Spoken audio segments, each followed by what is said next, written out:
Good evening, ladies and gentlemen, and welcome back to No Name Gaming. Tonight, we are at a historic track for NASCAR, the Charlotte Motor Speedway. This is our first mile-and-a-half oval of the season, so it'll be very different tests from the tracks that we've seen so far. This is also the longest race of the season, with a total of 200 laps and 300 miles. Think of this as an endurance race for the drivers. Drew Jua is coming into this week with 2 wins on the season after his victory last week in Iowa, and already has great momentum as he tries for his three-peat. However, drivers like Jolene Sims, Tim Mort, Thomas Green, Isaac Shelley, and Eric O'Connor have all looked really good and are hungry to put their cars in victory lane tonight. My name is Alex Light, and I'm excited to bring you flag-to-flag coverage of the OMA VRC's Stars and Stripes 300. Alongside me tonight is a man who is basically a history book on the history of the OMA, Mr. Eddie Kalagi. Eddie, how are you doing tonight? And thank you for joining me here in the booth.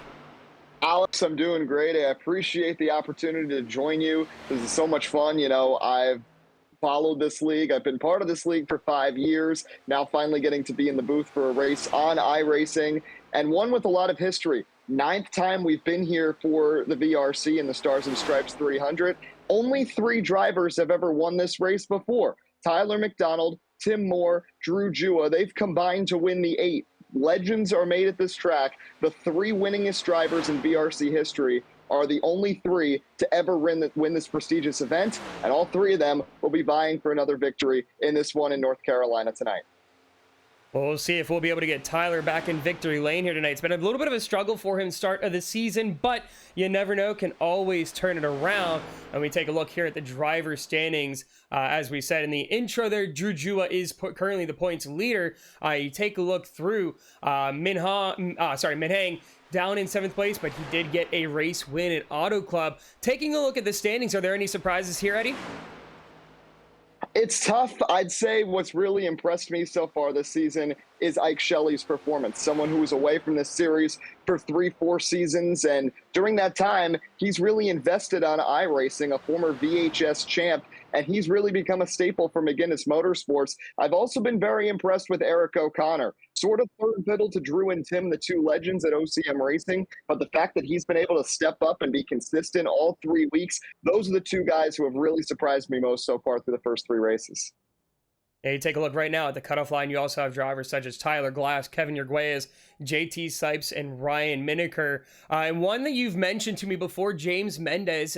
For a race like this, we've got 300 miles, 200 laps. Strategy is going to be a huge key if we get long green flag runs. Do you think James is going to become a factor as we go later into the runs? Would not be surprised. He's done that before. He's a strategy guy. He did it on heat, and we've seen it on iRacing this season as well. Last year, in fact, over the last 2 years, we've seen this race. I know it was on heat. It was a little different, but it came down to strategy. Another Mendez, Zach Mendez, no longer races in the VRC. He almost beat Drew and Tim last year on fuel strategy right at the end. So I think once again, we might see fuel strategy be a big factor tonight here at Charlotte Motor Speedway. Yeah, we'll have to see if we get green flag runs. So far, I mean, the racing has been absolutely phenomenal throughout the series. Lots of green flag runs. Iowa, 1 caution, which was absolutely incredible, especially for a short track. Taking a look at the driver's standings, OCM Racing takes over the lead yet again after last week. McGuinness Motorsports drops down to 2nd. Planet Sim Esports in 3rd. Vortex in 4th. And Ohio River Racing rounds out the top 5 so far. That's a look at the team standings. But with qualifying wrapping up, Eddie, what do you think are going to be the keys for the race tonight? It's really about keeping it clean and just the endurance. Again, the big challenge in VRC this season is that there are a lot of drivers moving over from heat who are not used to iRacing, and it is grueling 300 miles on heat. It's all the more grueling on iRacing. So about managing your tires, managing the race. There's also, instead of the halfway, there's going to be 2 stage breaks tonight at lap 50 and lap 100. So multiple opportunities for points. It's just about managing the race and realizing it's a long one that you can try to stay out of trouble and put yourself in best position at lap 200. Now, for the stage breaks, are we throwing out cautions for those tonight, or are we just running through the stages like we have been? We will be running through them, as has been the rule this season, but the top 10 will receive points at both lap 50 and lap 100, which will be different from the first 3 races where we just had the 1 halfway break. Yeah, so lots of opportunity for points here tonight with that extra stage in there. Qualifying is over, so let's take a look at how the drivers fared on the 2-lap qualifying here at Charlotte Motor Speedway. And the rookie Min Heng takes pole here tonight, and another familiar face on the front row, Jolene Sims. She has done a fantastic job in qualifying and has really good early race pace. We'll see if she'll be able to get that long run pace to try and find her way into victory lane. Going outside of the front row, we have Eric O'Connor and Drew Jua. Colin T grounds out the top 5, so really good run from him in his second race this season. Then you have JT Sipes in 6th, James Mendez in 7th, Tyler Glass is in 8th, and in the 5th row, we have Tim Moore and Jonathan West rounding out the top 10. And Eddie, why don't you take the next 10? Well, Jake Cummings starts in the 11th position. He's a rookie this year. His first Stars and Stripes 300. To his outside, Ryan Miniker for OCM Racing. He starts P12. Shifting further down, a couple of veterans. Kyle England for OCM, 13th. To his outside, Jarrett Talmadge in P14. Planet Sim Esports, him and Green have looked pretty good this year. McGinnis's Will Reagan starts 15th. Noah McGilliard, who ran the first Stars and Stripes 300. That was actually his first OMA start. He starts 16th. Row 9, you have Luca Mazzilli Jr. and rookie Alex Burns. Jared Newton starts 19th. To his outside, Austin Mongold. 21st is Ike Shelley. 22nd, Jonathan Amodio. Shelley's going to have to really work his way up from the back. 23rd, Kevin Urguez. 24th, Fabico Lamana. Alex, go ahead and finish us out. Yeah, rounding out the field, we have Brad Qualls Sr., and he will be in 25th. So some really interesting, as you mentioned, you said Isaac Shelley further back in the field here tonight, starting in 21st. It's a little bit of an oddity for him, especially at a 1.5 miles. He's really strong at these 1.5 mile tracks. However, these next-gen cars are sometimes challenging with this. I mean, they can be really weird with how they run. The setup here at Charlotte is set up really tight. So some drivers, it takes some time to really get these tires heated up and be able to drive well with it. So we'll have to see how he does throughout the race. Another one that is further back that surprises me a little bit is Kevin Urguez. He's been doing really well, running up towards the top 10 for most races. He's back in 23rd here to kick off the night. This is kind of a reversal of what we've seen from Ohio River Racing this year. Colin Teague steps up a huge run, but Urguez towards the back. But the guy I'm really going to be looking at, Alex, is in row 5. Tim Moore, he's won this race 3 of the last 4 seasons. Again, I know it was on heat, but he just won in VHS last night by 11 thousandths of a second over Drew Jua at the same Charlotte track. He is a master of the 1.5 mile in North Carolina. Well, Tim has also had a very impressive run here to start the season. I mean, he's second in points right now. He has had 3 straight top 5 finishes, 2 of those being on the podium. So we'll see if he's going to be able to finally get that 69 car into victory lane here tonight. But he's got a little bit of road to gain in front of him as he's further back in 10th place to start. Yeah, it's going to be tough, and this track is not easy to pass, and it's going to be all about how they use their tires and how these drivers sort of manage the lanes, how much the top can really come in, and what grooves these drivers are going to rely on. 25 cars, 200 laps. This is going to be fun. Alex, take us to the green flag. So here we go. Min Heng is your pole sitter. The rookie's going to take us to the green flag. Barney, the flag man, ready to go. We are green flag racing, the longest race of the season for the OMA VRC. And it is a really good jump on the outside. Jolene Sims gets a massive start there, is able to get to the front, and she's going to assume the lead here right in front of Min Heng as we come around to the backstretch.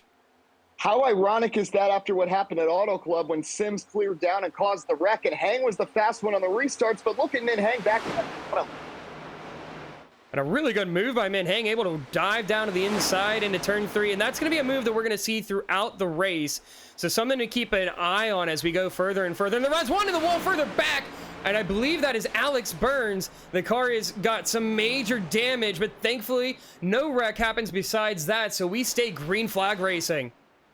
Yeah, Burns kind of got tight up there, clipped the wall. You see these guys shooting all around 3 wide, trying to make moves. Tim Moore dicing it up, and Burns kind of just got caught up in something, and I don't think that's going to be the only time we see some contact here. It is going to be tight quarters all night long. Yeah, and it's really tough. The car has really different ways it reacts through turns 1 and 2 than it does 3 and 4. Through turns 1 and 2, you see these guys taking really wide entries. You're able to really arc it as you go through.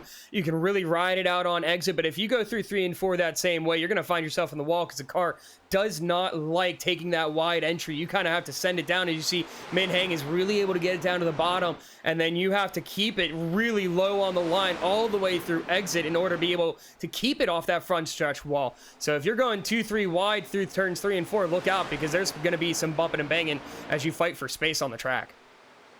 Now, one car that has really impressed me in these first 3 laps, Alex, is Jonathan West. Started the race from the 10th position. He's already made his way halfway to the front, up in 5th. He's got some pressure from behind, especially from O'Connor, who's looking to the bottom. But West, someone racing in at 79, independently getting up here into the top 5. Not easy to make passes, especially when it's 5 in just 3 laps. Yeah, Jonathan West has secretly had some really good runs here so far this season. He's able to work his way up the field and is just able to kind of find a nice comfortable spot on the like the back end of the top 10. But right now he's fighting for 5th place with Eric O'Connor. He has teammate Tim Moore right behind him. So we'll see if the OCM guys are going to be able to work their way around Jonathan West. And it looks like at least Eric O'Connor has his way around, but he still has to fight Tim Moore. He's got that inside line, and it seems to be the preferred line right now. That's where a lot of the grip is. If you can get that car down by the apron on that inside blue and white line, there's a lot of grip there to work with, but it looks like maybe he's saving his tires a little bit, holding up a little bit, not trying to fight Tim too hard, as we see Tim having maybe a little bit of a connection issue. A lot of blinking from Tim over the past 2 laps, and something to pay attention to. But he's shown some good speed, and again, this is a real demonstration of how this is a multi-groove track. You can work that bottom even in 3 and 4, but the middle can sustain even in 1 and 2. You can make that top side work when you really need it, and Tim is doing that right now to hang with a really fast 79 of West. Yeah, the one thing you got to be careful of, though, is how hard you push on that outside line, because if you're not careful, you can really heat up those outside tires, and it's going to make that car run real tight as you burn that right front. But it seems like Tim Moore is going to be able to work his way around as well as Cummings. He's able to find his way in front of Jonathan West. And so it seems like West dropping off just a little bit, but that could be a strategy call. We saw last week JT Sipes, he struggled early in the runs, didn't have that short run pace, but was able to make up a ton of ground on the long run. So sometimes you got to pick your battles here, and that could be what's happening here in the 79 car.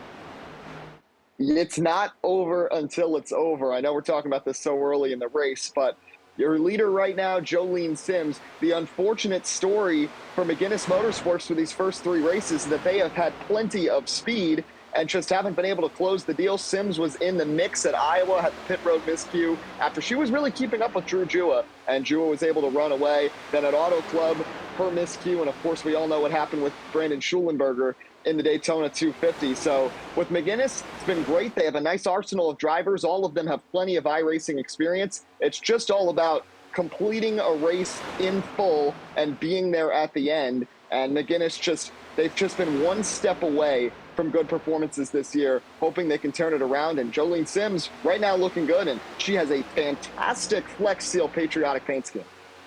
Yeah, I really love all the patriotic schemes we see here tonight. I like the Corsair car of Min Hang. It's really well done. It almost reminds me of like the old Bombers with the gray on it. It's really, really good look.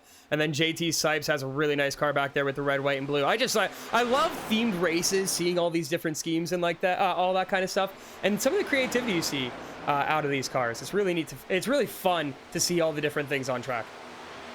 Something else that makes this race special, just being able to make these paint schemes. And again, now that they're on iRacing, with NASCAR Heat's paint booth, you can only do so much. Now with the way you can download things on iRacing, it's fantastic. There's a couple of more cars towards the middle of the pack, just with some great schemes. You have Mongold there, James Mendez as well, Miniker, just loving the schemes. And this is a precursor because Indianapolis is the throwback race, and I know these guys are going to be absolutely decked out with some throwbacks when they head to Indianapolis later this season. Oh, it's going to be so much fun. It's always really interesting to see who picks what different throwbacks and what some people consider throwbacks, because it's kind of crazy. Like, I grew up in the era of the early 2000s, mid 2000s NASCAR, and it doesn't feel like it was that far away, but it's 15 years ago now, back to 2008, and some of those schemes are considered throwback. It kind of hurts a little bit, but that's all right. But a good battle back here for 13th right now, trying to maneuver for position. You've got Ryan Miniker looking on the that's Mazzilli going on the inside of Ryan Miniker. And right now you've got James Mendez holding on in front of this group of cars. We'll see if he's going to be able to hold that position. He's been running that high line, though, really well and dives down to the bottom to try and keep Mazzilli from getting in front. I'm impressed right now with Mongold as well, as he's been able to kind of mix and match with these drivers. Someone who was really a late entry onto the roster this season, got picked up by Gavin Hudspeth Racing, that was really trying to fill up a driver and fill out a driver lineup. And Mongold has impressed so far. He's shown some speed. He's just gotten into some early trouble in races right now in this mix and looking pretty fast in this middle of the pack. Very racy, a lot of fun here around 15th place. Yeah, it's been really racy here in the middle of the pack, and they're doing a really good job being respectful with how they run. A lot of different lines being chosen. From seeing down on the inside right now, you see a little bit further back. That would be a couple of other cars here. The 25 of Jared Noon, the 36 of William Reagan, and then the 98 of Isaac Shelley trying to get into this mix. So they're slowly working their way up the field. A lot of ground still to go, but like you said, it is a long race with 200 laps, and we have stage points at 50 and 100. So there's an opportunity to be able to work your way through the field if you save your stuff and have some pace later on. But going up to the front, we have a three-way battle for the lead going on, as Min Heng is going to be able to get around Jolene Sims on the inside line. And so we have a new leader. It's the rookie in the 2 car. He's going to be able to get a couple laps led here. We'll see if JT Sipes going to have something for him, as he seems to be gaining a little bit of steam here. Looks like Sims may have made a mistake, because Hang was there just waiting for an opportunity, and it came. And now Sims under all kinds of pressure from her rival way back in VHS Season 2 in 2019, and JT Sipes, as he challenges to the inside. But Min Heng, so impressive. All those restarts, quadruple overtime, being able to win it at Auto Club 2 weeks ago. And now, right in the mix here, able to capitalize on a Sims mistake and take the lead, and he is pulling away. Yeah, he has had some phenomenal pace throughout the season. Iowa was a bit of a struggle for him. Had good pace early in the runs, but then it just died off later on. Maybe had some trouble saving tires, but he has some really good pace at these intermediate ovals.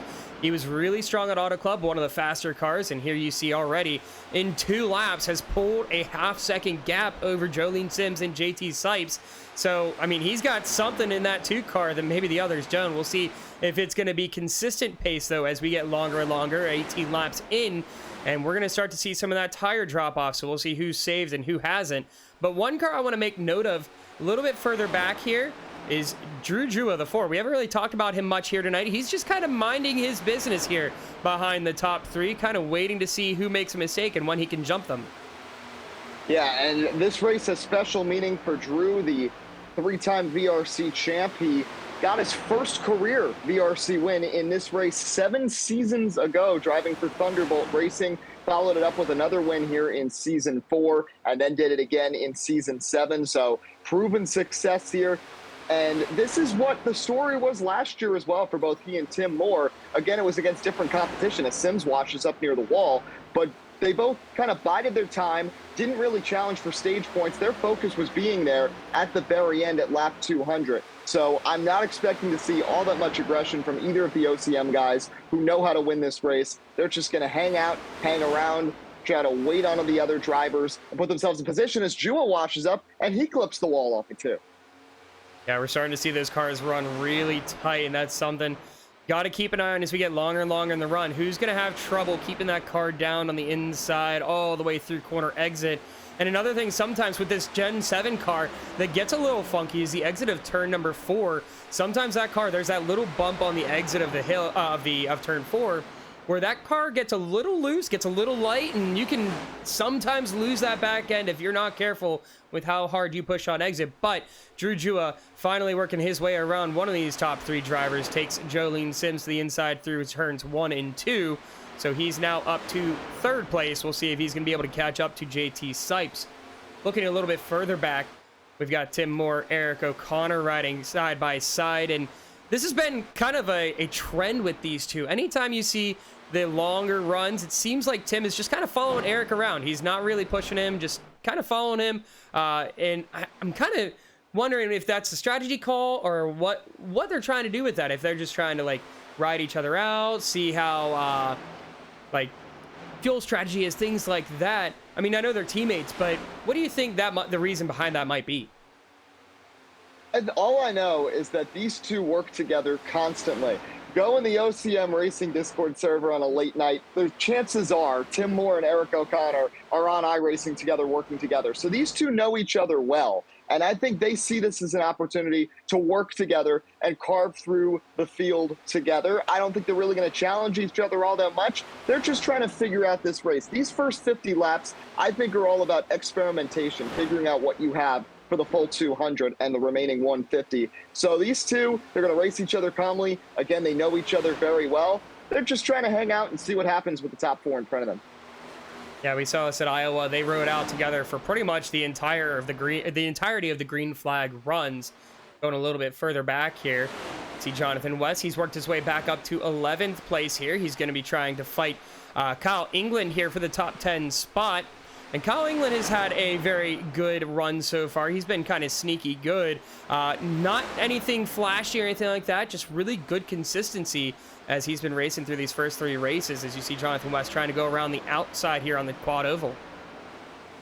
Kyle England is someone who really is hoping for some revenge here in iRacing. The last two seasons on Heat, he has missed the playoffs by 10 points each of the last two seasons. And it's been really one race where it's been a mistake. There's 2 years ago, the prime example was a race at Richmond. He had a pit commitment line violation, and that cost him 4 positions in the race. Ultimately, if he didn't get that penalty, he would have made the playoffs. So he knows the speed he has. He's been on iRacing a lot, one of the younger drivers in the field, and he's got great teammates. So England just trying to be methodical with his racecraft and figure things out race by race. Not too difficult to make it into the playoffs here, but not too easy either. But he's got the team, he's got the car to get it done, and he's certainly a driver who can do that after 2 disappointing seasons in a row. Yeah, you can see Jonathan West trying to find a way around Kyle England, but just can't seem to find that opportunity. He's looking both high and low going through the corners. Just very smooth driving from Kyle, very consistent. And that's the pace that you need for the long run. It's all about consistency. And so we'll see how he fares as we go longer and longer through this run. But going further back, we still have that big battle going on as you see them coming onto the back stretch here. This is a massive battle still going on for 14th place. This spans from Luca Mazzilli all the way back to Kevin Yerguez. So that's 14th all the way to 18th currently in this line, all trying to vie for position and see if they can work their way towards stage points. But we're getting close to lap 50 here. 28 laps, green flag running. And I said this last week right before the only caution at Iowa. Hopefully it doesn't curse us here tonight.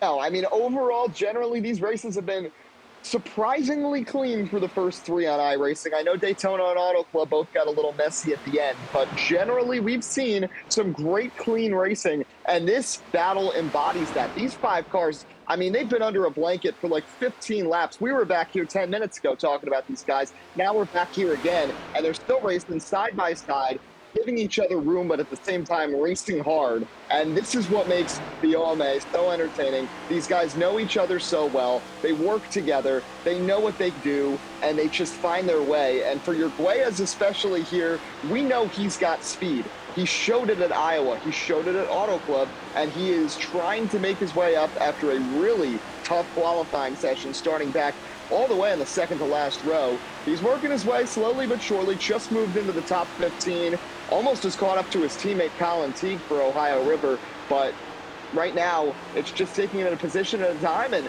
he's finding his way through this crazy battle. Yeah, he's doing a really good job here. As you see, he's trying to work his way around Ryan Miniker. He is going to have that inside line through turns 3 and 4. But here's where you can see a little bit of that struggle coming in. The tires are wearing out. The car runs tight through mid-corner. He had that issue through turns 1 and 2.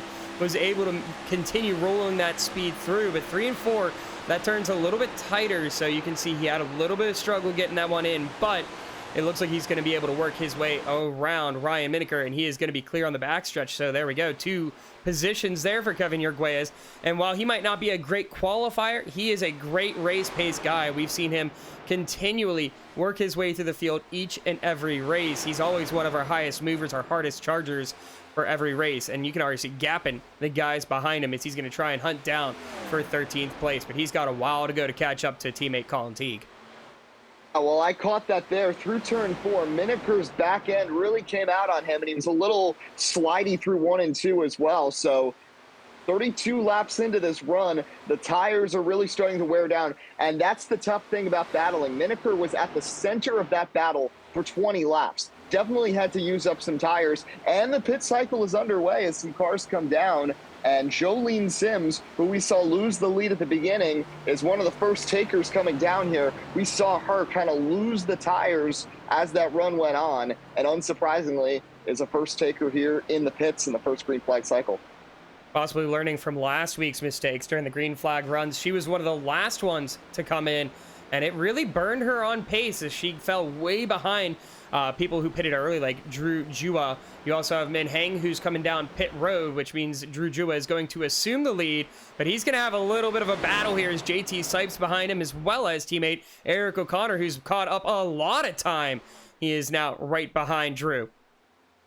Min Heng comes to pit road. Sipes signaling that he may be coming down as well. So it seems like the OCM cars of the front runners might be the ones that run long, as Jua stays out here, as does O'Connor, as does Moore. So those three now, 1, 2, 3, as we see Tim Moore continue to blink. But hearkening back to Jolene Sims pitting, I've been speaking with the McGuinness drivers, and they said that these races through these first 3, they've been one decision away, one choice away from a win, and they just realized this is a learning experience for so many drivers. Many of them haven't raced a full season on iRacing and anything before, and as they try to just go one race at a time, they try to learn from their previous mistakes and become better drivers, and that's what McGuinness is looking at, trying to remain optimistic after really 3 races that they could have won that all slipped away at the very end.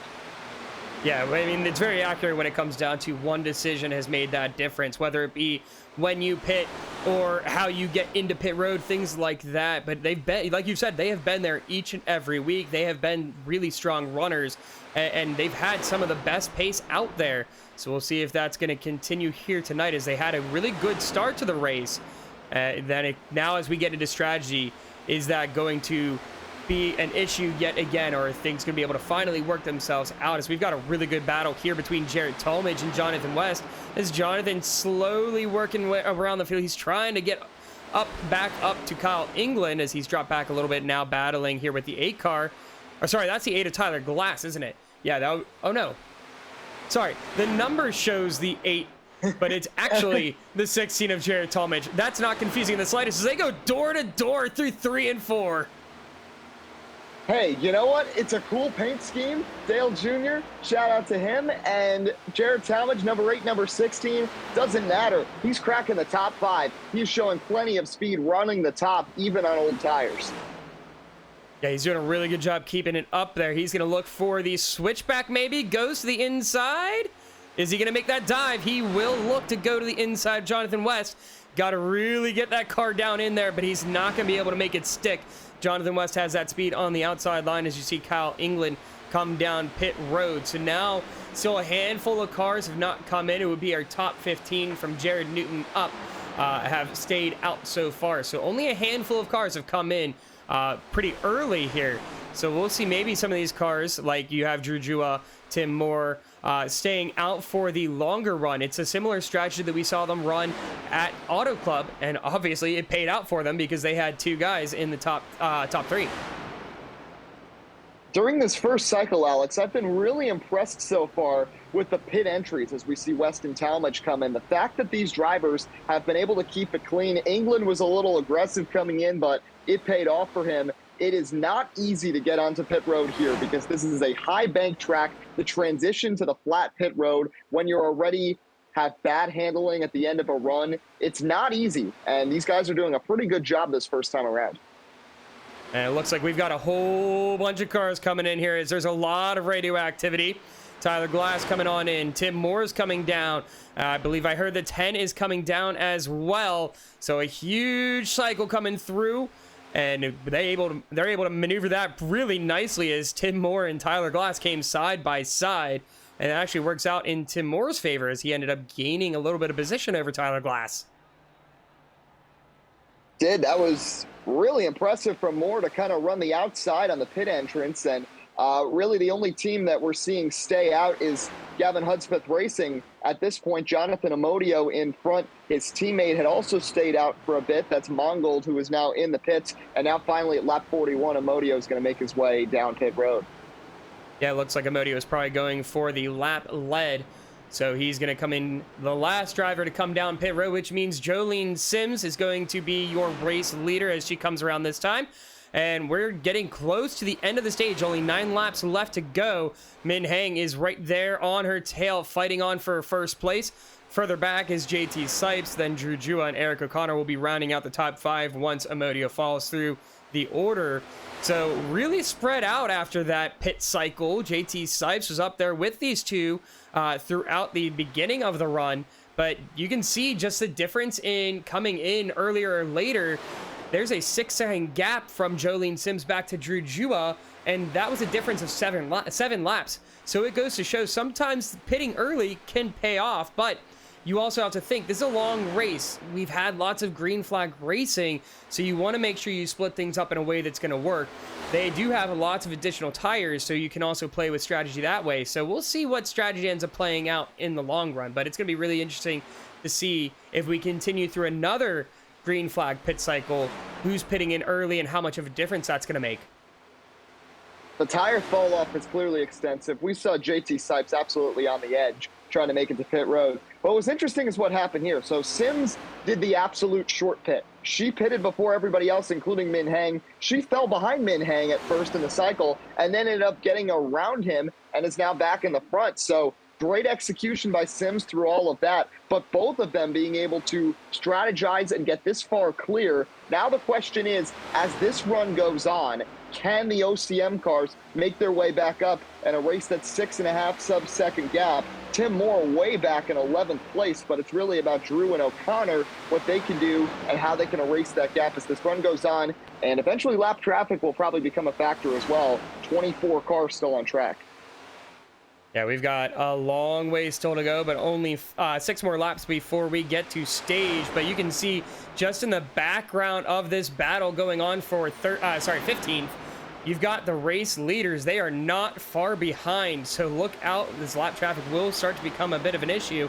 But these guys battling really hard. William Reagan is holding on to that top 15 spot, and Ryan Miniker just doesn't seem to have the pace that he's had so far throughout the season. He was really good at Auto Club. He was pretty strong at Iowa. He had some good moments, but tonight just doesn't seem to have that pace that he's had throughout the early start of the season.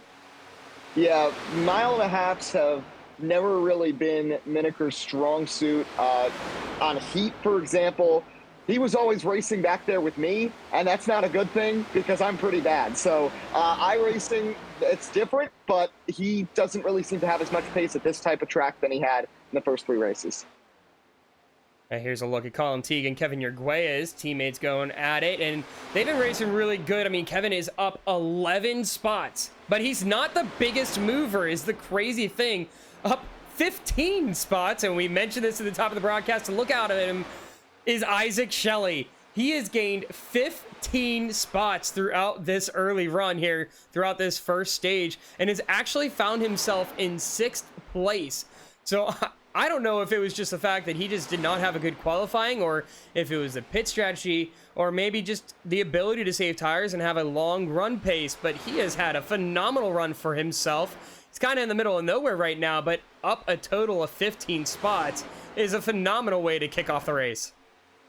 A bad qualifying, and taking that Flex Seal Camo team from 21st to 6th is just tremendous for Shelley, who's shown so much pace this season, a couple of top 5 finishes, and one of the most consistent guys on track, not named Drew or Tim in the early part of the season. And we saw him fast at Auto Club, which is the most comparable track that we've had this season to Charlotte. There's a caution out. Caution is out as we get to the stage. And I believe it is Austin Mongold had some sort of incident. We'll get a replay here on that. But that freezes the top 10. So your top 10 for stage points are going to be Jolene Sims, Min Heng, JT Sipes, Drew Jua, Eric O'Connor, Isaac Shelley, Jake Cummings, Kyle England, Jarrett Talmadge, and Jonathan West.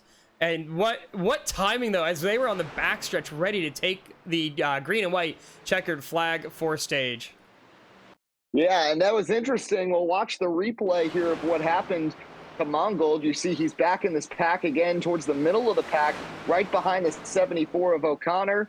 And he just loses it off of 4 and hooks it, does a little hop step in the grass, and does a great job blowing down this car to not hit anything, but it's just the back end stepped out on him through 4.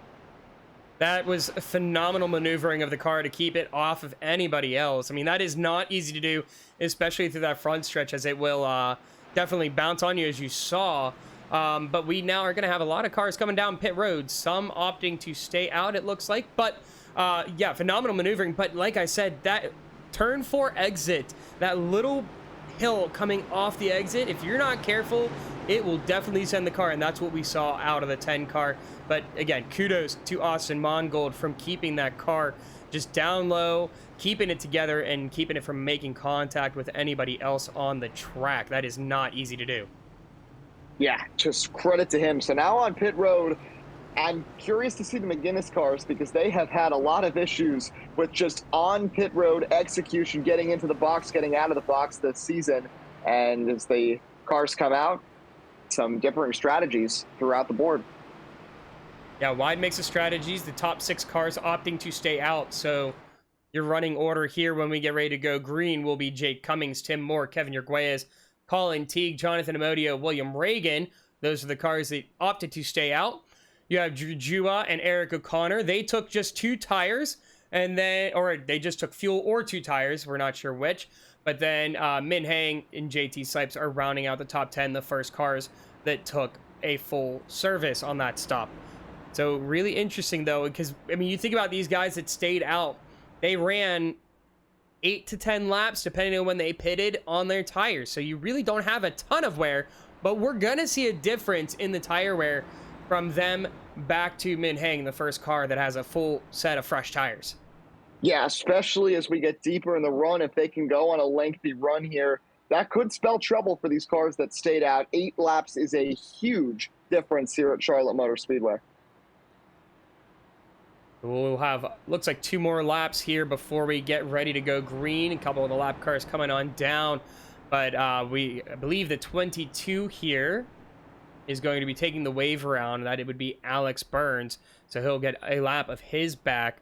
But taking a look now through the field, you have a wide mix of cars that have worked their way up. Kevin Yerguez has been running really well, really consistent, has had some good pace. You also have drivers such as William Reagan. He's just been hanging out right now, top 15, but you never know. Might be able to do some defending and be able to get himself a solid spot here in the top 10, because he's had a lot of drivers that he has had to defend against early on in this race. And he sure has. There's been some comers and goers through the first 50 laps. Of course, Sims and Hang have looked like the 2 quickest, but with this field back together, look for these OCM guys to kind of wreak havoc. Tim Moore missed out on stage points. Now he cycles back to 2nd. Watch out for the 69 to make some big moves here and try to create a gap before the tire fall off and the tire difference really becomes a factor. Yeah, I wouldn't be surprised if Tim tries to really push it here early on to try and be able to get himself ahead, at least get himself a lap led, but you never know. Depends on how aggressive some of these drivers are going to be. We haven't seen Drew Jua be very aggressive, neither with Eric O'Connor. However, we've seen Min Hang fight real hard with JT Sipes and Jolene Sims, so they have a long way to go through the field as that crew is back in 9th, 10th, and 11th, respectively. Then you also have the 98 of Isaac Shelley, who worked his way all the way up through the field, is back now in 13th. So he's got to do it all again. But it's going to be a little bit easier as the field is all packed in, nice and tight. Yeah, it's going to be fun to see what's going to happen here. Well, this presentation of the OMA is sponsored by FRG Designs. From paint schemes to graphics and everything in between, Fisher has you covered. He also designed some of the paint schemes, the patriotic schemes, on track tonight. FRG Designs, the official graphic designer of the OMA.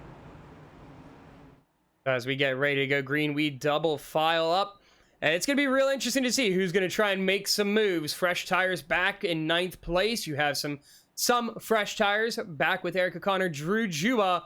But it's going to be some really tight racing. I would not be surprised to see some 2, maybe even 3 wide racing as we go through the early laps of this restart. Yeah, I think this is going to be some aggression we see, especially from the guys who just pitted and have the fresh tires. Want to get past these guys as quickly as possible. Not easy to pass. Arguelles and Shelley have kind of proved me wrong with how many spots they've been able to get through the first quarter of this race. But still, Charlotte is not easy to pass when you're on differing strategies. These guys around 12th, 13th place that have the fresh tires, they're going to be making some aggressive moves here. So here we go. The pace truck is off, and it's going to be Jake Cummings leading us through the Geico restart zone for our first restart of the night. Here we go into the Geico restart zone. He goes for an early jump, and it's going to be able to pull him ahead here of Tim Moore. Tim Moore is going to try and dive down in front of Kevin Arguelles. Is going to be able to clear that just barely, a couple inches there to be able to clear that, and he's going to file into second place. Kevin Arguelles is hanging out in third, but a great restart for Jake Cummings, but they've really got to try and separate themselves before these cars on fresh tires make their way through the field. That's going to be the 55 wrecking, as well as the 2 of Min Hang, and a big wreck as now the 92 gets collected of James Mendez. He hits that inside wall, and that's going to be a quick yellow on the backstretch. That was crazy, and it collected a lot of the big cars in this race. Ike Shelley got turned up into the outside wall. Hang was in it. It was really 2 parts. Sipes spun down, and then the uncertainty on the track. We'll watch this again from how it developed here on the restart to begin with. You see these guys kind of packed together, a little bump through 1 and 2. Hang is right there on the back bumper through 2. Sipes coming up with a run on the outside, and there's the 74 of Eric O'Connor. Bounces off the wall, but it was separate. Hang just gets loose and hangs down at the Sipes, and then Shelley checking up, goes up, and then gets clipped hard. And that just gave some big damage to 5 cars, including 3 who were front runners in this race. Oh man, that was almost really bad there for the 98 as he took damage on the front and on the rear. Let's take a look here from the cockpit view here of the 2 car of Min Hang, because it looked like it was more of a racing deal between him and the 55. But it seemed like Min maybe ran a little tight on exit. Yeah, car gets a little away from him. You have the 55 comes down, and not much you can do when 2 cars just collide like that. You just got to hang on for dear life. Thankfully, these drivers do have a fast repair in the pits, so they'll be able to come in, get damage repaired if they need it, if it's that severe. The only car that seemed to really take a big hit there was the 98 of Isaac Shelley. The one thing, hopefully, he's going to be able to just take the optional damage repair rather than having to take the full if there's any required, which doesn't seem like there is on the car, or take the fast repair. Yeah, this is a tough break for him. I'm curious to see who else really got bad damage. I think Shelley kind of got the worst of it because, as you said, front and the back, there was a little bit of contact. He ran up on the group in the front and then got tagged from the back as he spun up the track, but just kind of a weird moment. Seems like the Stars and Stripes 300 every season, there's a big one, and we'll see if this one was indeed it, but it collected some big-time contenders. Hang, who's been one of the 2 fastest, Shelley, the biggest mover, and Sipes, who was consistently inside the top 5 for the first 50 laps. Taking a look here at the 55 car, it looks like no really damage on it. He got away pretty scot-free, but him and Min Hang really, other than the fact that they started everything, they got down pretty quick, so the damage kept to a minimum for them. But the 92 also of James Mendez, another one to maybe look at here, as he hit at the inside wall, but thankfully the car was not moving too fast, so that nose probably kept pretty clean for the most part. Looks like he might have to come down for a little bit more damage. You see him dropping below the apron again, so he'll come down to pit road to probably top off any extra damage that's still on that car. Yeah, well, the 92 had 2 nose hits, one with Shelley and then the skid down to the bottom and kind of clipped the inside wall. But remember, this is the next-gen car model, and those hits to the side, for example, for Hang and Sipes making contact at the beginning of that, that's not a big deal. It's those hits to the front and the back that you really worry about with these cars, and that's why I think Shelley and Mendez may come out of this as the 2 worst from that deal. Yeah, these cars very aero dependent. This is one of those tracks that you really have to have that aero side of things really, really clean. If there's some of it even gets messed up, that car will plow really easy, or depending on the damage, if it's in that rear, sometimes can run really incredibly loose. So if you're Shelly, you definitely have to get all of that repaired to try and keep that car running as smooth as it has, because he's had some really good pace throughout this early run of the race. But we kept the first 49 laps clean. We have 2 wrecks within, we'll say 2 laps basically, because we didn't even get a full lap on that restart. So we'll see now. Again, we still have that same setup. You have old tires in the top 6. You've got those drivers that took 2 between Drew Jua and Eric O'Connor, as a little bit of separation between the rest of the field that is all on fresh tires. So it seems like those fresh tire guys, they're cold tires, they're a little slick. It takes a little bit of time to get these tires to come up to temperature. And so they're not the easiest things to drive when they're cold, especially when the track is cold. There's grip, but it doesn't help out the car when you're on fresh tires. It does not. And now it's a little different because, as you mentioned, the field is still the same, but the guys who got damaged in that wreck, it's the ones who took 4 tires. So there's not going to be nearly as many of the fresh tire cars in pristine condition on the lead lap that are really going to be bearing down here. So less pressure for the guys up front, also for the ones that came for fuel or 2. And just right now, the fact that there was this many guys that stayed out from the first pit stop under caution, they have some breathing room right now. There's just a lot of sheer volume behind them before you get to the rest of those cars. And the fact that it's just difficult to make passes here at Charlotte Motor Speedway has to make guys like Jake Cummings and Tim Moore and the Ohio River Racing tandem in row 2 of Urguez and Teague feel just a little bit more comfortable as we tick down more laps here and get set to restart on lap 59. Yeah, so nothing really changes with the front of the running order, so should be a similar restart. Jake Cummings got a really good jump.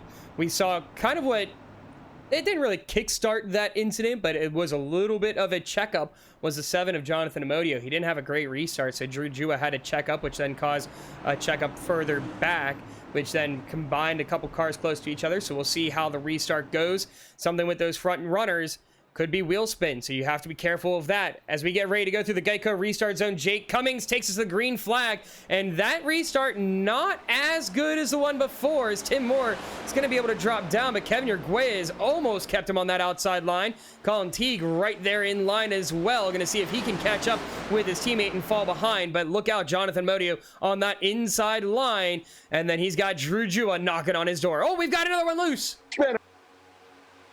Down to the bottom. That's Ryan Miniker. And he kept that fairly clean. I don't know if it was the exit he got loose on or if maybe he got a little bit of help. But let's go take a look back at what happened there and see what caused that incident. Yeah, I think he got some help. We'll see it here from another angle. He's racing with Sipes behind him, ironically. A lot of the cars that were in the first wreck as he washes up here towards the top, and yeah, he did get a lot of help, and that's how he took hit a to the lick. inside. Yes. That was quite the hit to the inside wall. He did get some help there, though. We'll take a look at that here. We can take a look on the back end of the car here. And that is, I believe, the 13 of Brad Quall Sr. So Brad gets a really good run on the exit here. Runs up, looks to the inside, but just doesn't get down far enough. And absolutely sends the 48 of Ryan Miniker. Yeah, and Alex, you know, this is a narrow track, and when you get a run, sometimes you don't know what to do with it. Everybody knows that famous clip that always gets shared on Twitter from the 09 NASCAR All-Star race, and Ryan Newman had that crazy run and tried to force a 3 ride. He came up so fast, and then he had to check up because he had nowhere to go. Qualls had such a good run, nothing to do with it, tried to slow down, clipped Miniker, sent him into the wall, and that's what brings out caution number 3 as Tim Moore heads to pit road. Yeah, we have a couple of these guys from up front coming down pit road. Eric O'Connor, JT Sipes, Tyler Glass, to name a few. So interesting to see them coming down. You also have some guys who have already come down once before, like Isaac Shelley and James Mendez. So we've seen this before. This is definitely a fuel plan here from those guys that came down multiple times already. They're going to top off a little bit more, see if they can stretch that fuel run just a little bit further, because you've got fresh tires. You don't need to take another set, obviously, but we haven't been green flag racing. We've go a lap, caution, go a lap, caution. we'll see if things hopefully clean themselves up. But yeah, you go going back to what you said though, tight racing here. The track doesn't have a lot of width, especially when you go on exit. It's not one of those tracks like Texas or Michigan or Auto Club where you can run that inside line and you can hang it down low, at least coming off of 1 and 2 when it comes to Texas. But you have a little bit more width on the straights to play with here. If you try running it 3 wide, it really is tough to do because that inside line, you have to hook it real hard, and it's really tough to keep that car tight to the bottom.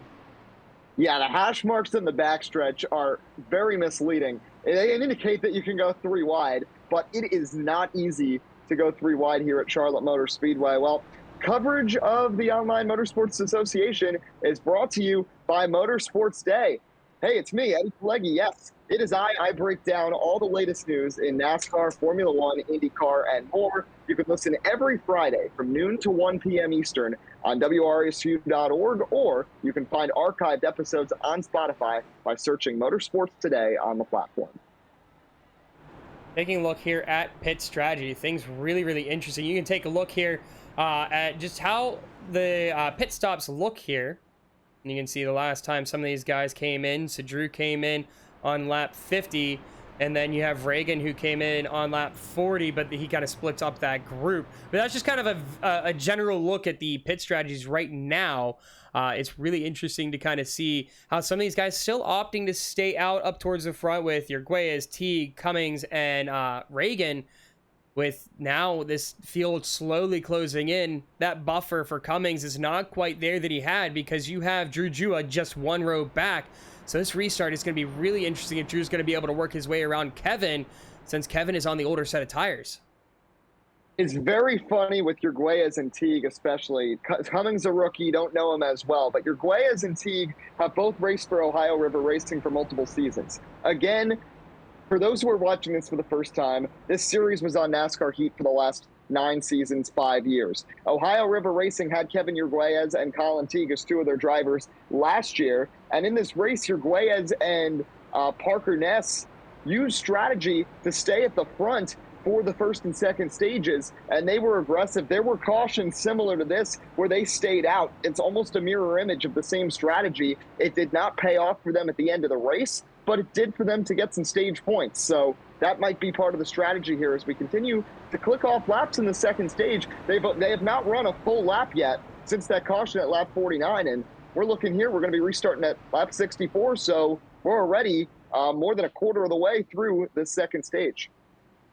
Hopefully with this stage, we'll be able to work things, or with this restart, we'll be able to work things out. But we'll have to wait and see. Yeah, like you said, we still have a while to go. 37 laps when we go green to get us to stage 2. So stage 2 is at the beginning of lap 100, just for those of you just joining us.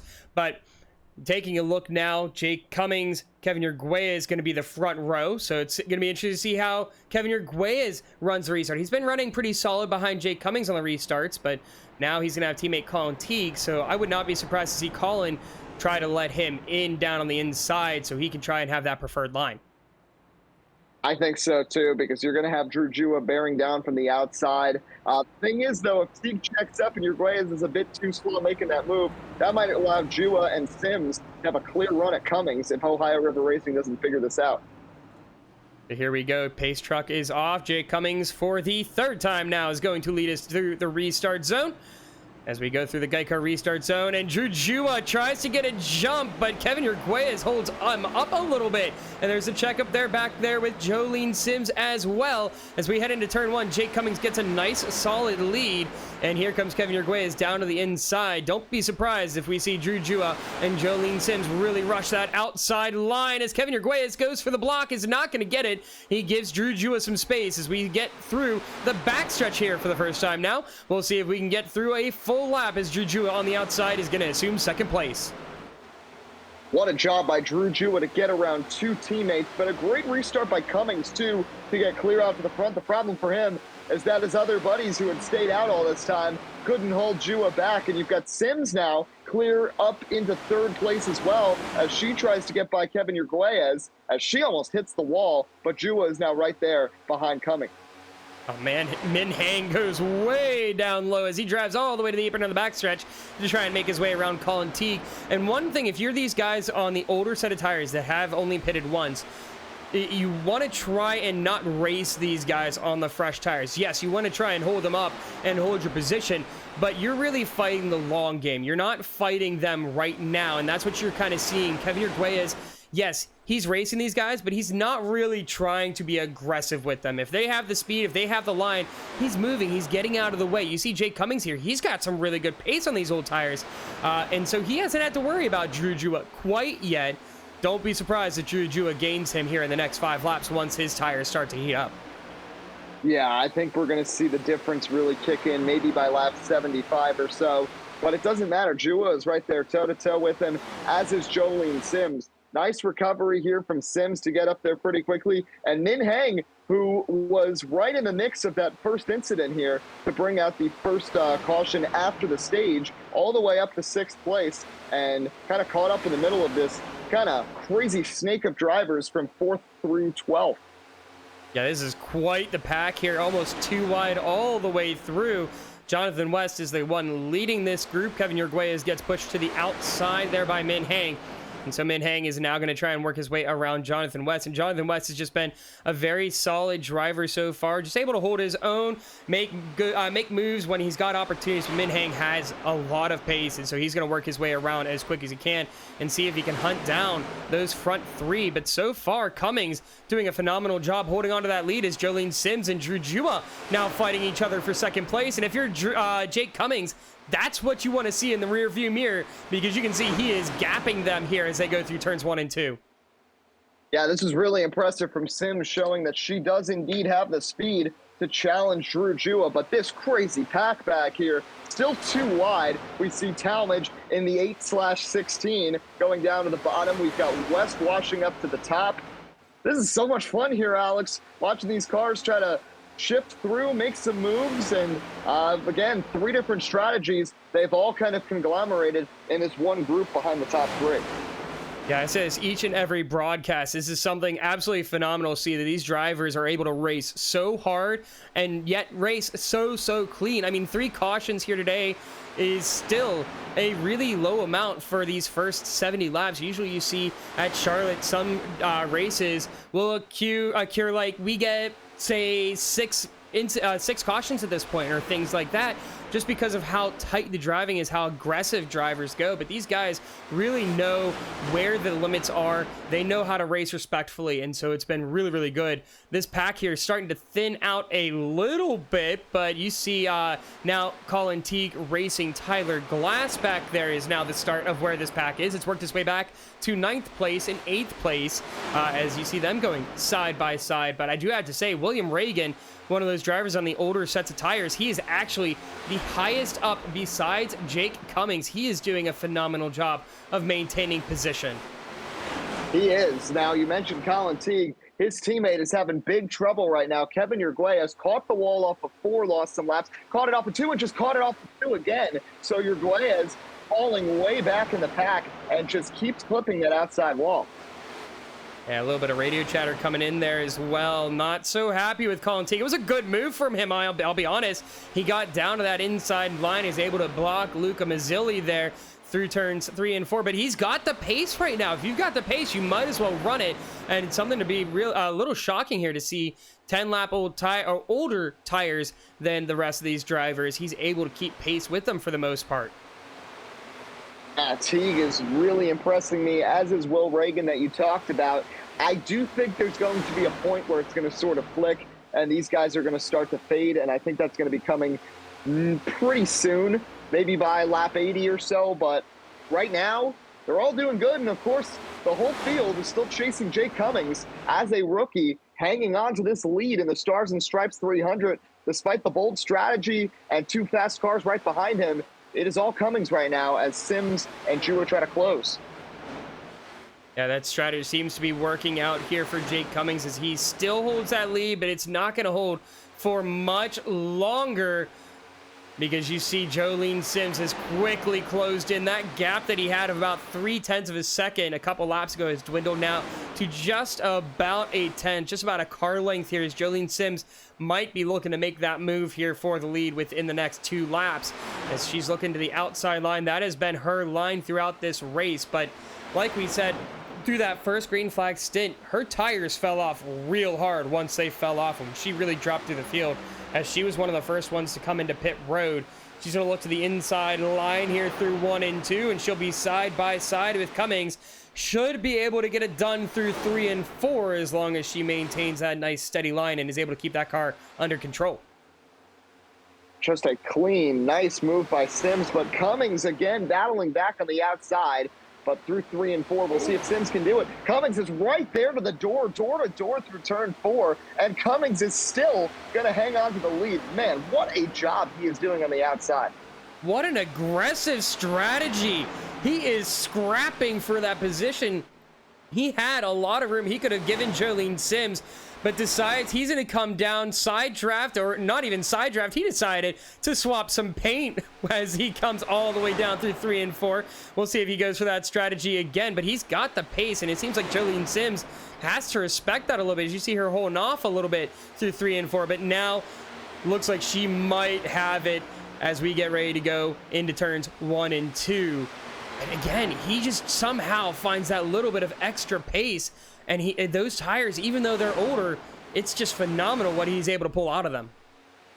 You know, we keep clicking away laps, and all those caution laps, we only got 21 laps to go until the end of the second stage. So if Cummings can just keep hanging on and doing this, you know, he could end up with a nice outing here in points in the stage. This is someone who's only run 1 of the 3 races so far, so this would be a big points day for him. And now he is surging ahead of Sims, nearly clears her. Now she's going to have the nice drive through 1 and 2, but just a great battle here, and just so impressed by Cummings, someone who, again, is an independent driver right now. These drivers can be signed by a team during the season, so team owners that don't have a full roster have to be seeing what Cummings is doing right now and thinking, maybe we need to add him to our arsenal.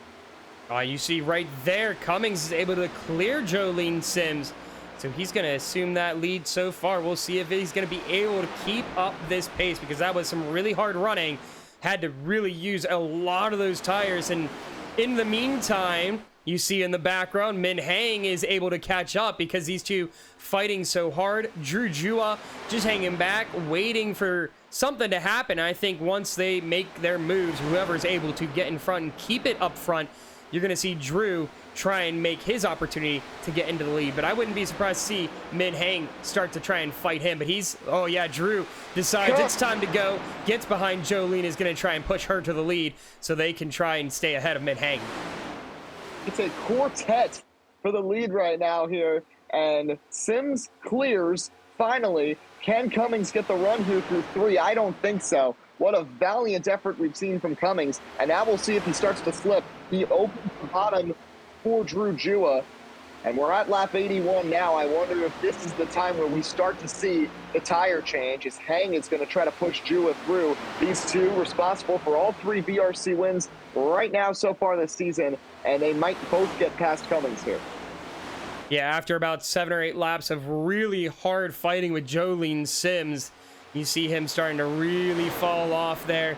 Not a surprise, though, that you start to see that tire wear really hit here on lap 82. So Drew Jua moves up to 2nd place, and oh man, Min Hang gets loose on the exit of turn number 4, almost getting in. Jake Cummings makes contact in turn 1. Oh. He's going to try and send him up the track as he runs really tight into 1.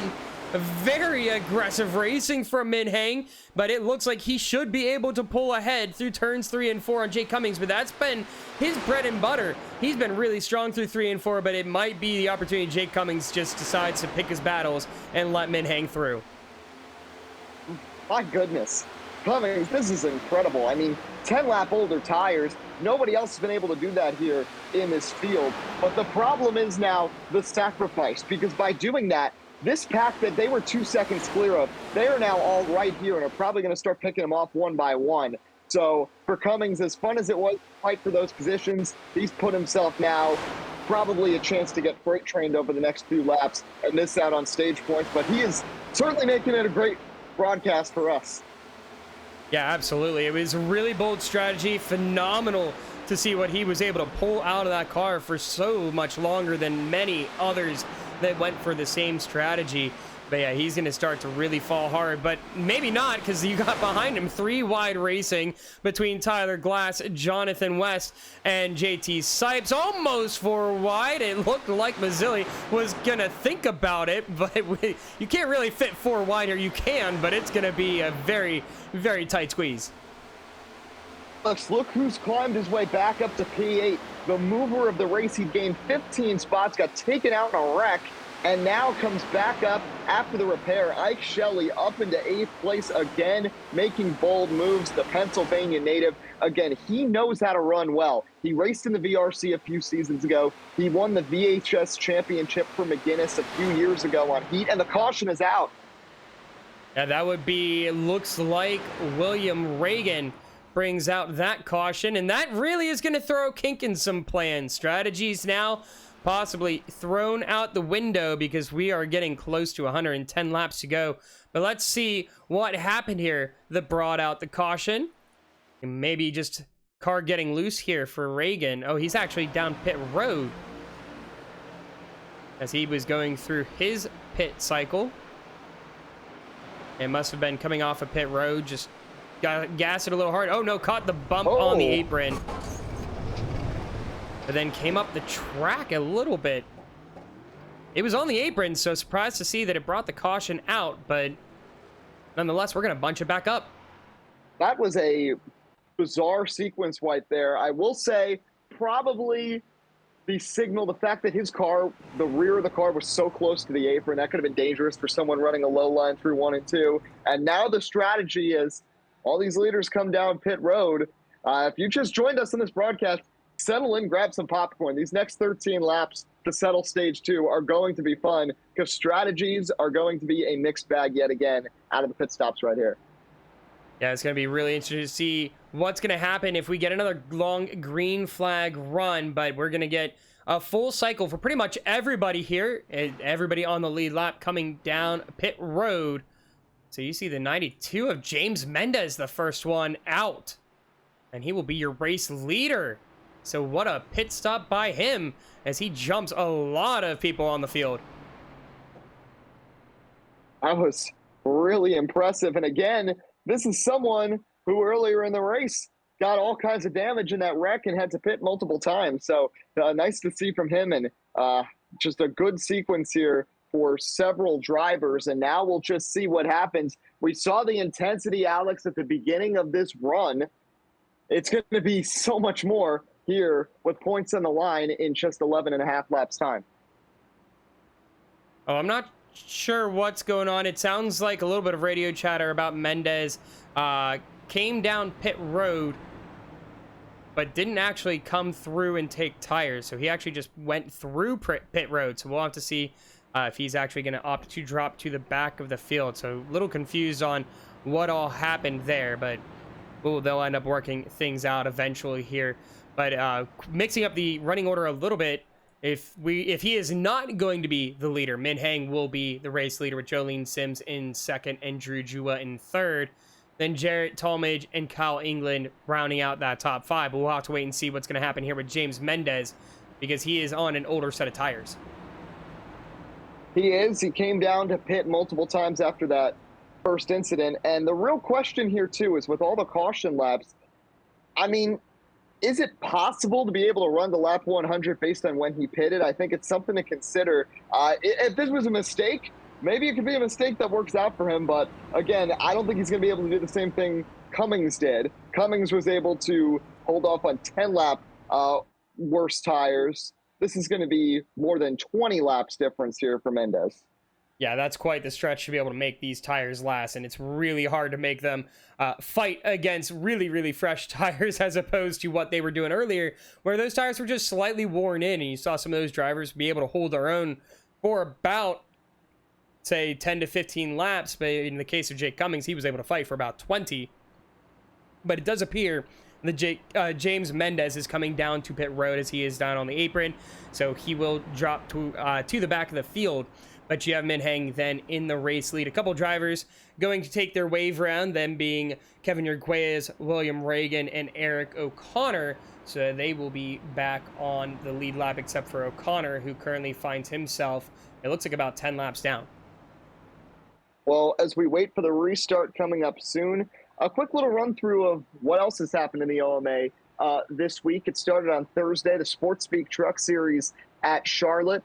Casey Nasser picked up the win, his first career Truck Series win. Then last night, 3 different series in action. A great battle in the Online Touring Championship at the Indy Road Course. Hector Garcia and David Hanks went toe-to-toe. Hector got the win, and Braden Atkinson got his first win in the other class. IFC, Sebastian Kukulon winning as Colin Teague gets a penalty at Albert Park in Australia. And the Virtual Heat Series, Tim Moore over Drew Jua by 11 thousandths of a second here at Charlotte, and trying to go back-to-back on consecutive nights here at the mile and a half in North Carolina. So a lot of fun things happening in the OMA right now, and it all culminates with one of the biggest races of the VRC season, and we're getting down to it here in Stage 2, Alex. So it's going to be a really interesting race of the stage. It's going to be a sprint race because we have 10 laps to go when we go green. So it's going to be quite the battle because you have some really fast drivers up here up front. Sims, Hang, and Jua have showed phenomenal short run pace. But then you also have Talmadge, who's kind of quietly worked his way through the field, as well as Kyle England, and JT Sipes has been a front runner most of this race as well. But how about for the first couple laps of this sprint here, we kick up the sound here and give you guys the sights and sounds here at Charlotte and the Stars and Stripes 300 when we get to the green flag.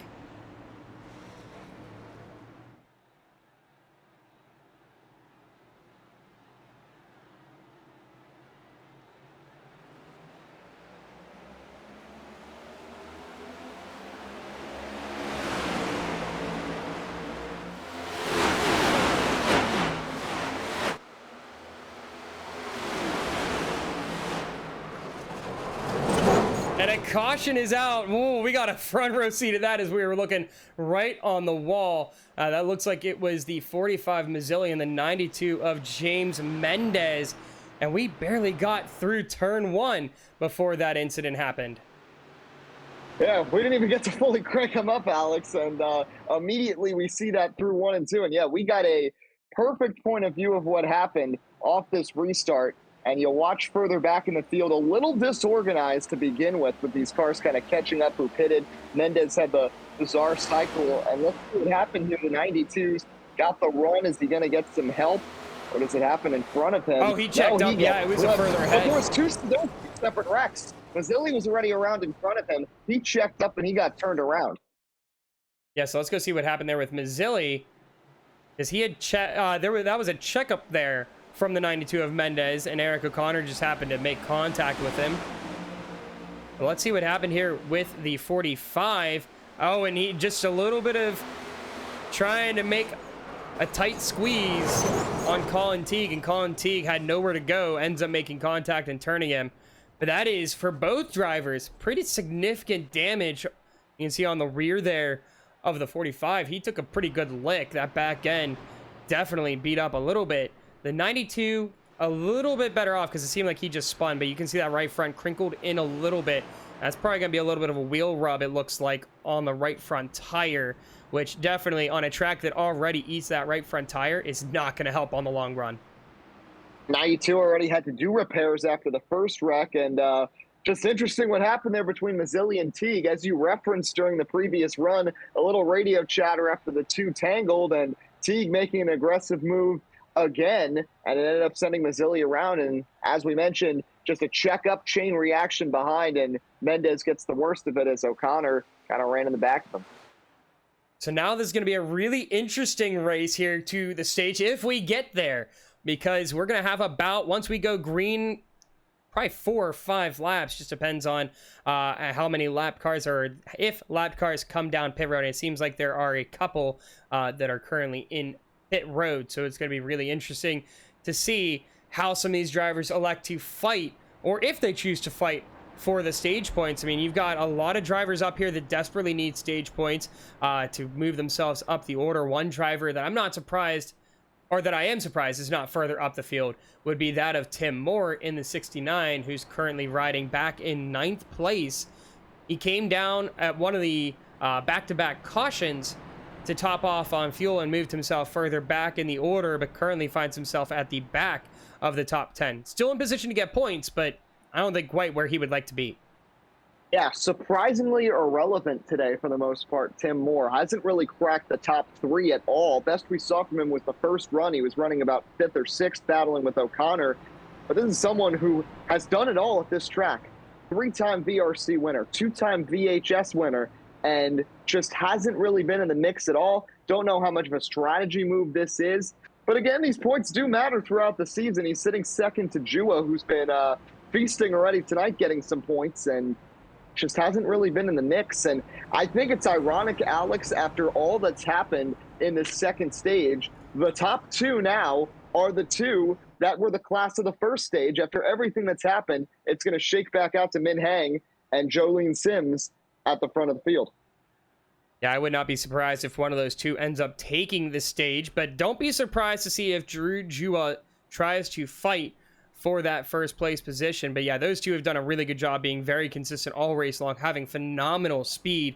And honestly, if you look at it, Jolene Sims, in my opinion, has had the best short run speed out of any of these drivers. The problem is that long run speed seems to kill her, and that was the case last week at Iowa too. She had really good short run pace. The long run pace, once we got past like halfway in the race, it just wasn't there. So we'll see if that's going to change here if we get a longer green flag run, because it died on her during that first run, but strategy really saved her.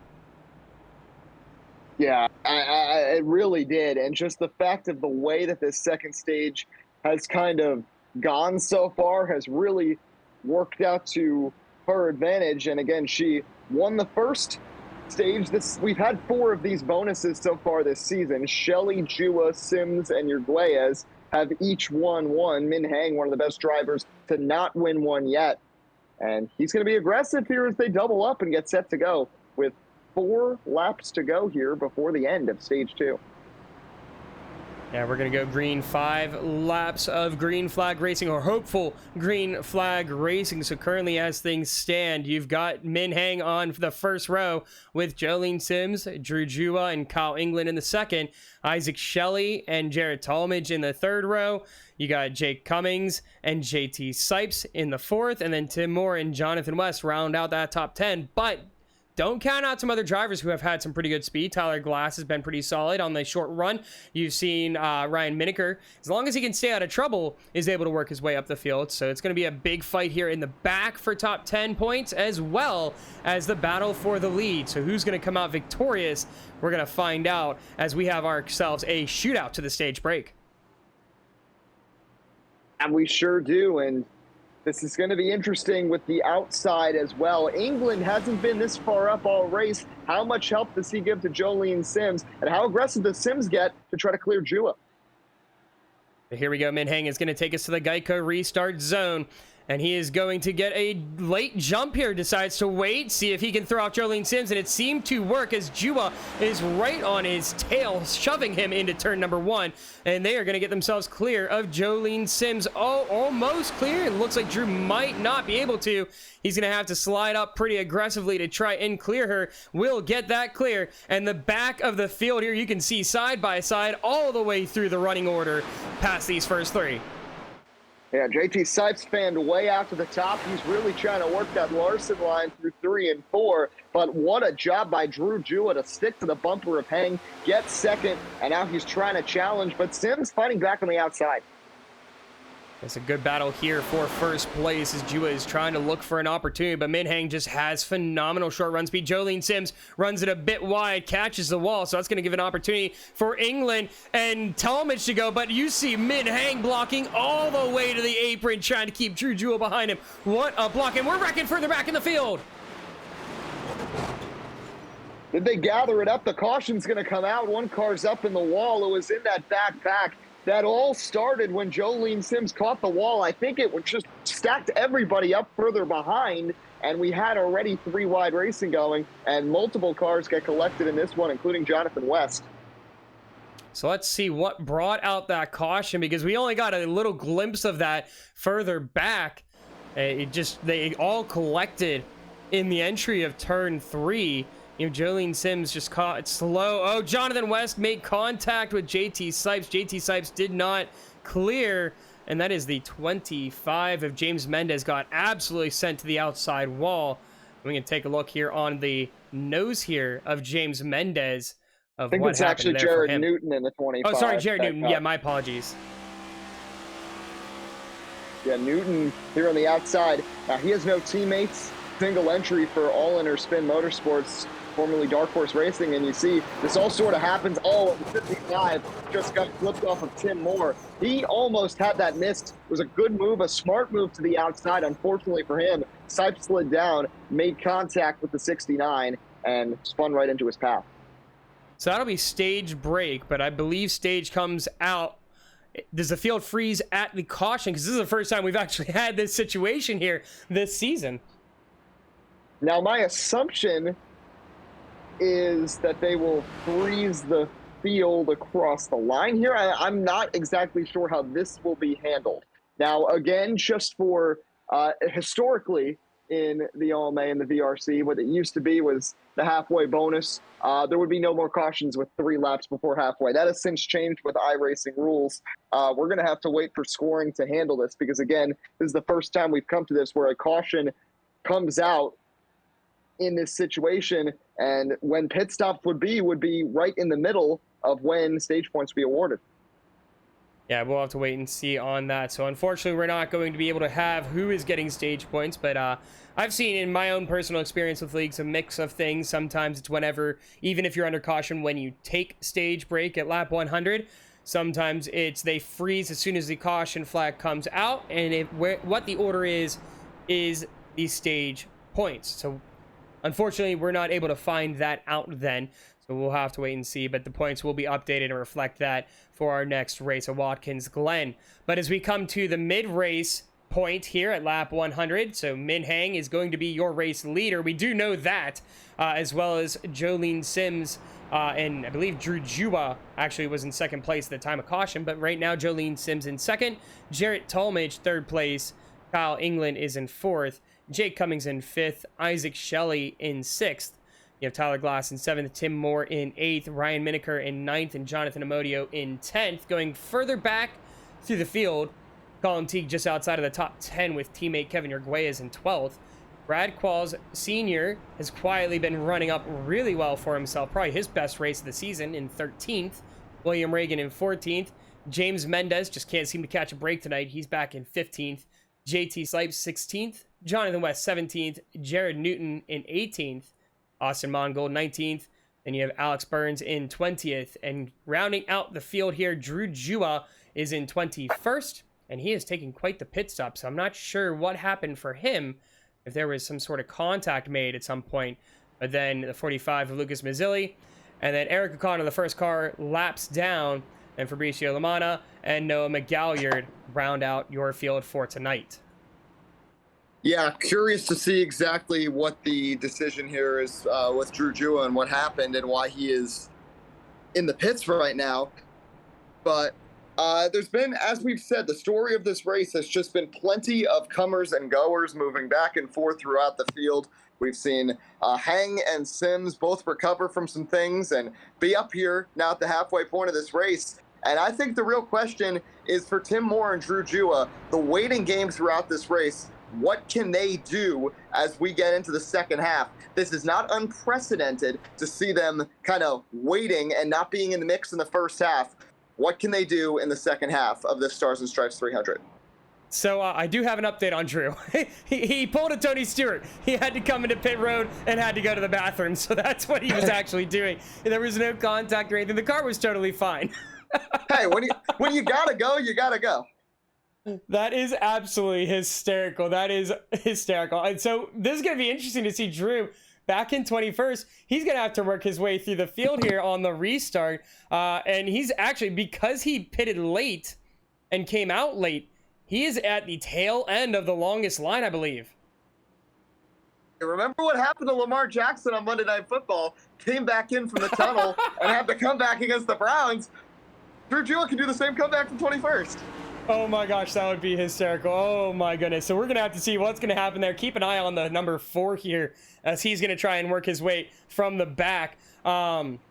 He is saying here in chat that he lost out on stage points. So it sounds like we were taking stage at 100, but we'll have to see again on that ruling on that. We're getting ready to go green flag racing. We're going to try and crank it up again. So here we go. We're going to go silent here on the mic so you can hear the sights and sound, see the sights and hear the sounds of Charlotte Motor Speedway.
All right, so we hope you enjoyed that crank it up section there, but back into the green flag racing we go. We keep this one green for a good bit here at least.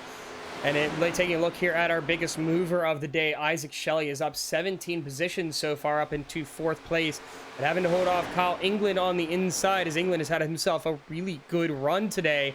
And you see Jarrett Talmadge in front, who's been up 11 spots, but this is quite the battle going on right now for 4th place. With you also see Jake Cummings, who's found himself a ton of speed, and Tim Moore, who's trying to find his way back into the top 5.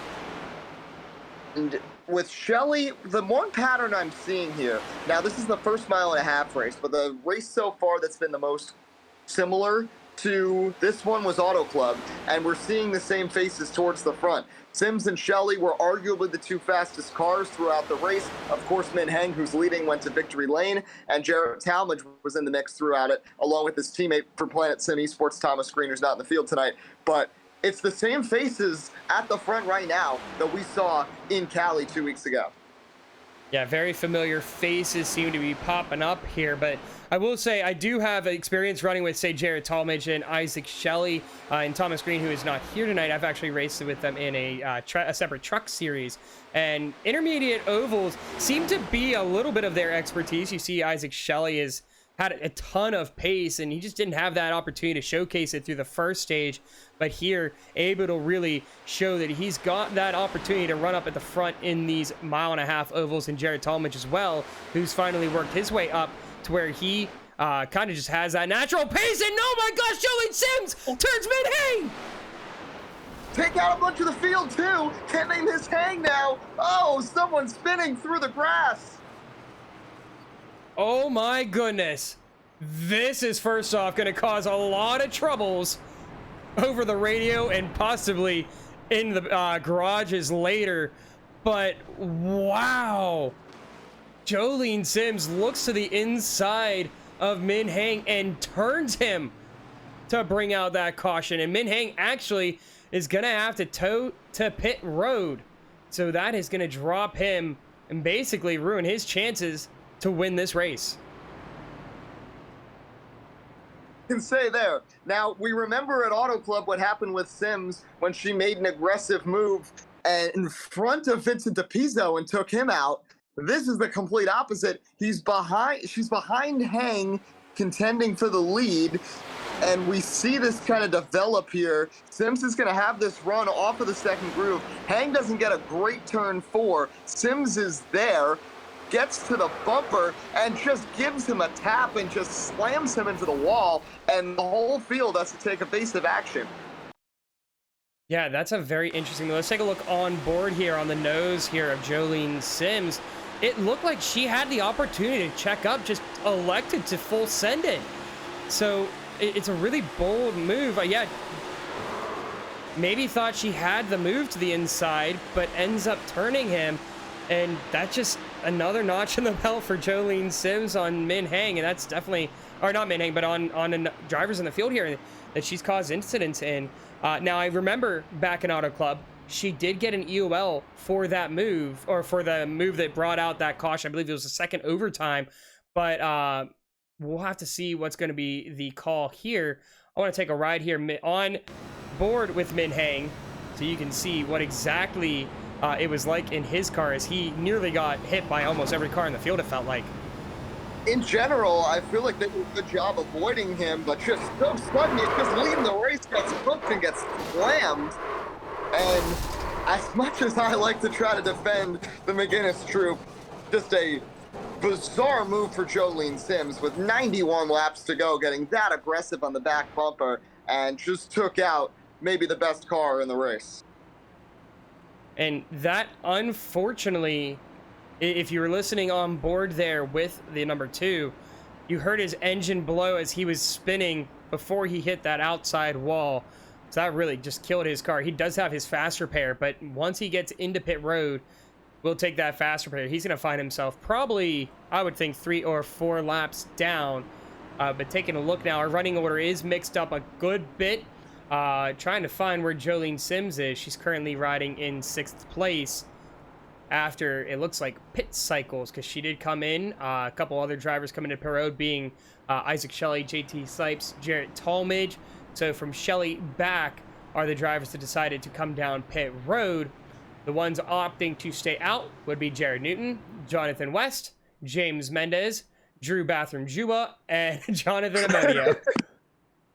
That's a great new nickname. And now, after the whole bathroom excursion, this has now reopened the door for Drew Jua. With all of this happening with Sims and Hang, the 2 dominant cars, through the first 100 laps, now suddenly Drew's right back in the mix. But I'm just still shocked by what just happened there. To see the leader get hooked, it's crazy. This is the second race this season where we've seen the leader go around. 2 separate circumstances. There was the lapper at Daytona, but this just jarring to see the 2 best cars in the race and 2 of the best drivers in the series tangle for the lead, and see Min Hang's race pretty much come to an end.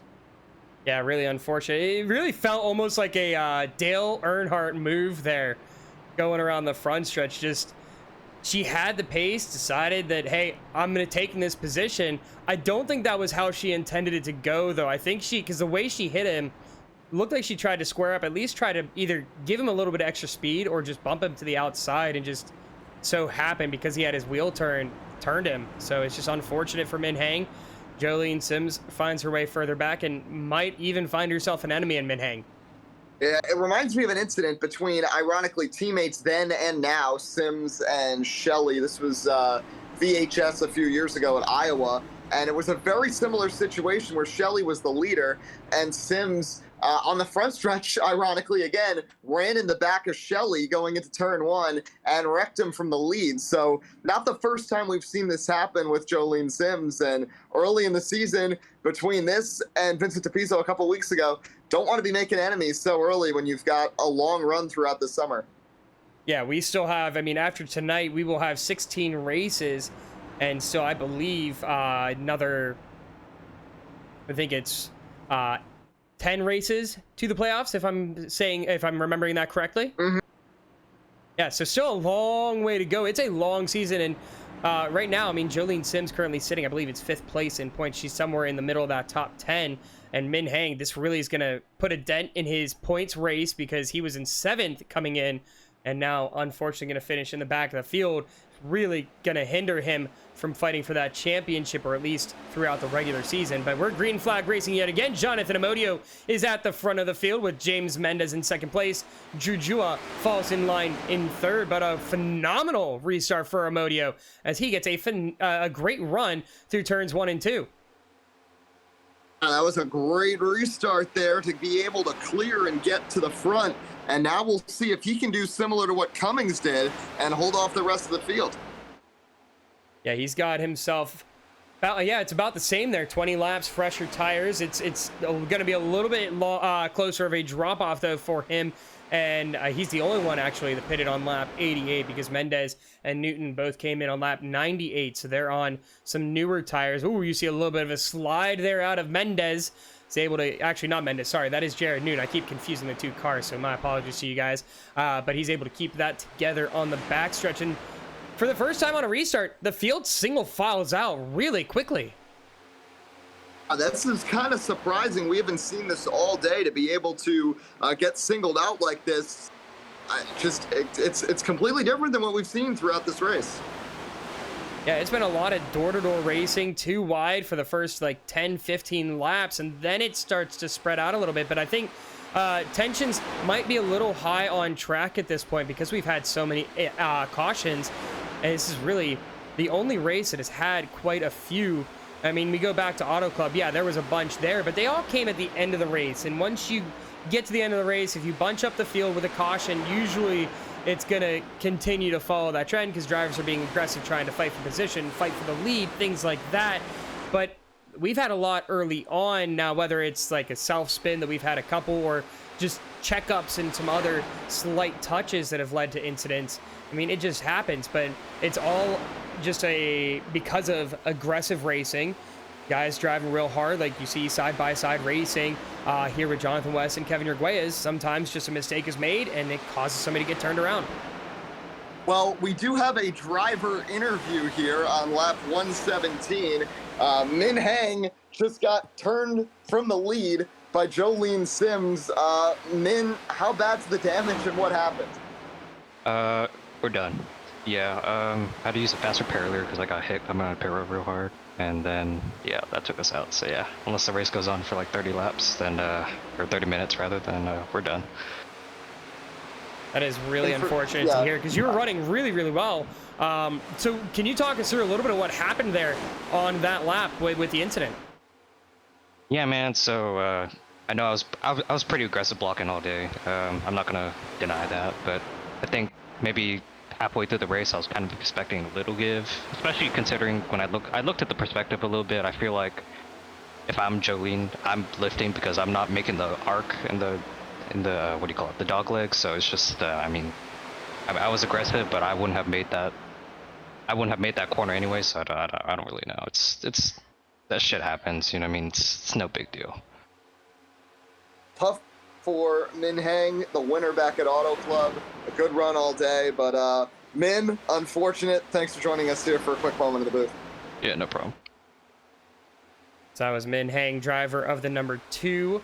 Unfortunate situation for him to find himself out of the race. I didn't realize he had used his fast repair early on in the race. I assumed he still had it. So yeah, when that engine blows up, it's about a 30-minute repair, unfortunately. So he finds himself out of the Stars and Stripes 300. And he was looking like a front runner, maybe someone to be a new winner here in Charlotte for the first time in OMA VRC history. And that's a separate storyline we can transition to here. As we talked about off the top, this is one of the main cornerstone races of the OMA and the VRC every year. This is the 9th time they've run it every season except for season 2. Only 3 people have ever won it before. Drew's won it 3 times, Tim Moore's won it 3 times, and Tyler McDonald, the all-time leading winner in the series, who's not in the field tonight, racing part-time this season, in his comeback to the series, he's won it twice. So only 3 guys have etched their name onto the trophy, and only 2 of them are in the field. So this is a big opportunity for many drivers to add to their legacy and add their names to a historic trophy in one of the big events in the OMA. Right now, we have one of those drivers that could etch their way into the history of the OMA with Jonathan Amodio leading the field. He's got himself quite a lead, about a half second right now over Drew Jua. But again, tire is going to start to play a factor here soon for Amodio, who's on the oldest set. He is 20 laps newer than Sipes, who's the front runner on fresh, and about 10 laps newer than Drew. But you have to keep in mind, too, lap 88 was whenever Amodio came in. There was a caution shortly after that, so his tires are pretty much the equivalent of what Drew Jua's are, since there was really only like 2 laps of green flag racing, so there's really not much of a difference between the two of them. Not much of a difference at all, and I'm looking at this other battle here that we're watching right now between Teague and Tyler Glass. Tyler Glass has been pretty quiet so far today, and this has been the story for him throughout his OMA career.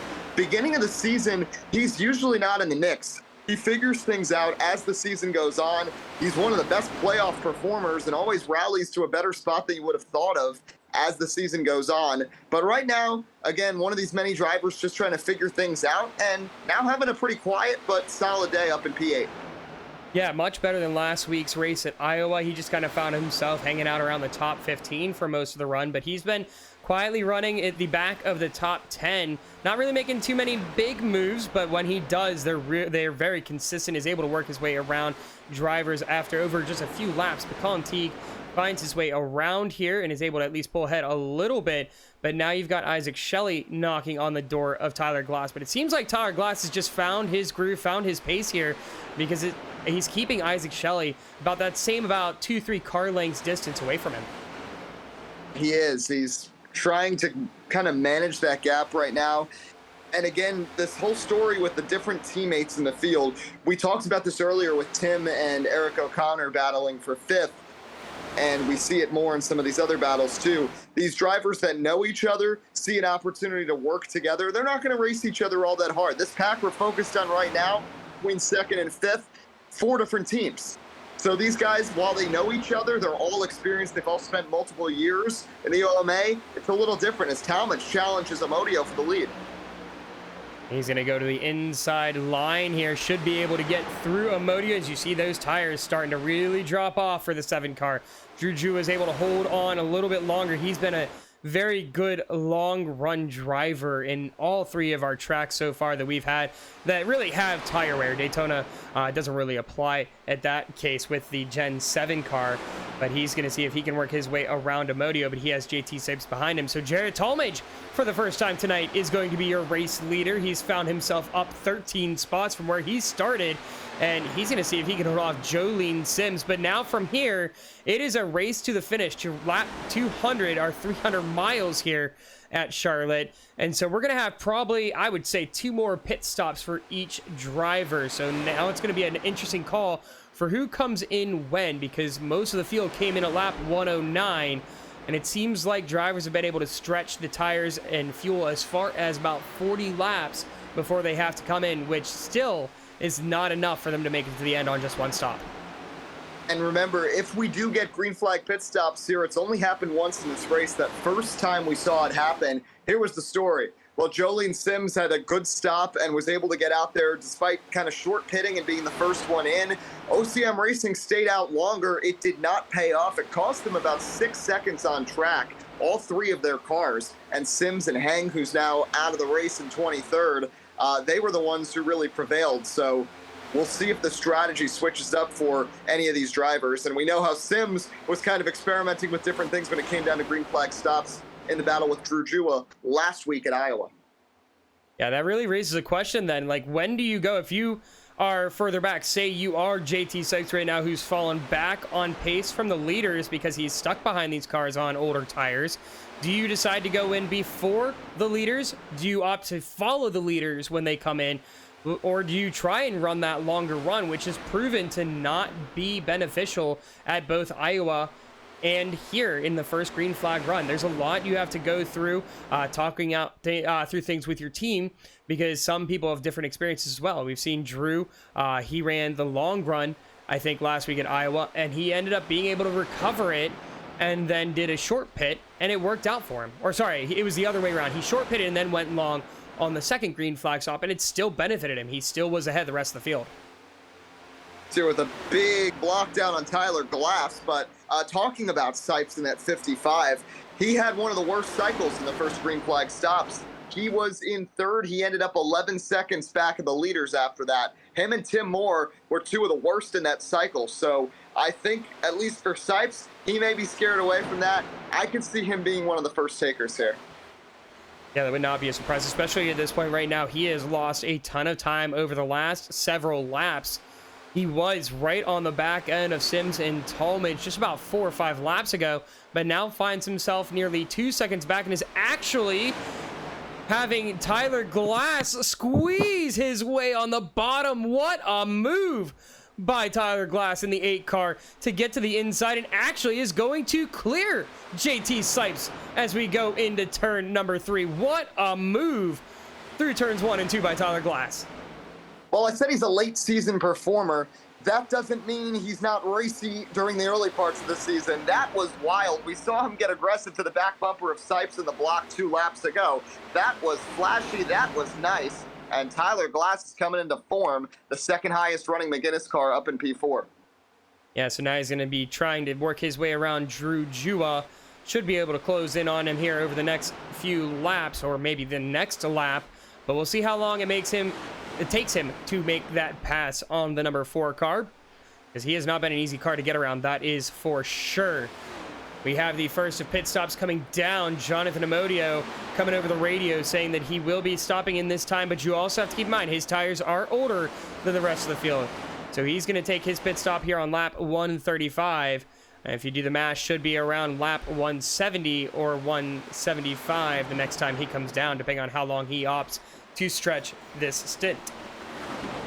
A lot of sparks and smoke out of the back of the 98 of Shelley as we see Amodio be the first taker here on pit road. And this is going to be interesting to just see how this shakes out and who comes down first. I'm particularly interested in Sims and Jua, what those two do here at second and third, and who's going to open the floodgates. Again, you mentioned Amodio doesn't necessarily open them because he had older tires than basically everybody else.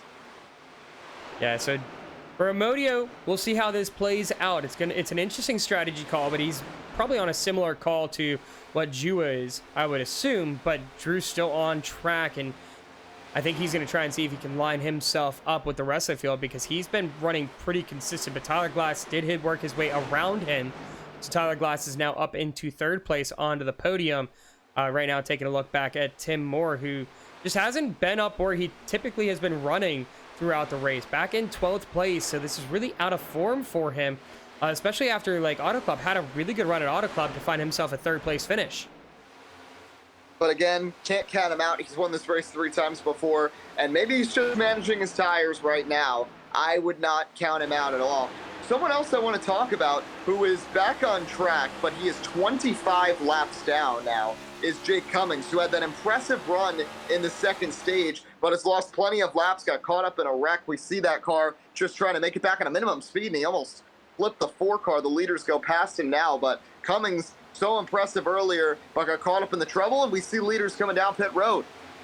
Yeah, that would be the 4 of Drew Jua coming down pit road. Jolene Sims also opts to come down pit road. So she goes for the early strategy yet again. She did this for the first green flag run. She's going to do it again. How early is it going to be compared to the rest of the field, though? How much of an advantage is she going to gain? Because Jared Talmadge still on track all by himself. But Tyler Glass slowly closing in. The last lap was a couple hundredths faster, but you see him right in that rear view. He's about 1.5 seconds back, seeing if he can catch up before they both come into pit road. Jared Talmadge running up front right now. Might not be in the right number, but you know what? Talmadge is having one heck of a day, and he is a former VRC champion, one of the guys who came back to the series with it now on iRacing, and it has been so long since the last time that he found himself in victory lane in the Virtual Racing Championship. You have to go all the way back to season 5 at Michigan he got a win. It would be a long time coming if he could get to victory lane. Couple more cars coming down pit road. Those are the 36 William Reagan and the 79 of Jonathan West. We're taking a look here. Pretty good battle between Austin Mongold and Colin Teague. And Colin Teague is falling back a little bit to 8th place, but he's still holding on to the top 10 as it is right now. But you see Mongold has some really good runs really tight mid-corner, is going to wash up towards the wall. And so that's going to lose him a lot of pace mid-corner.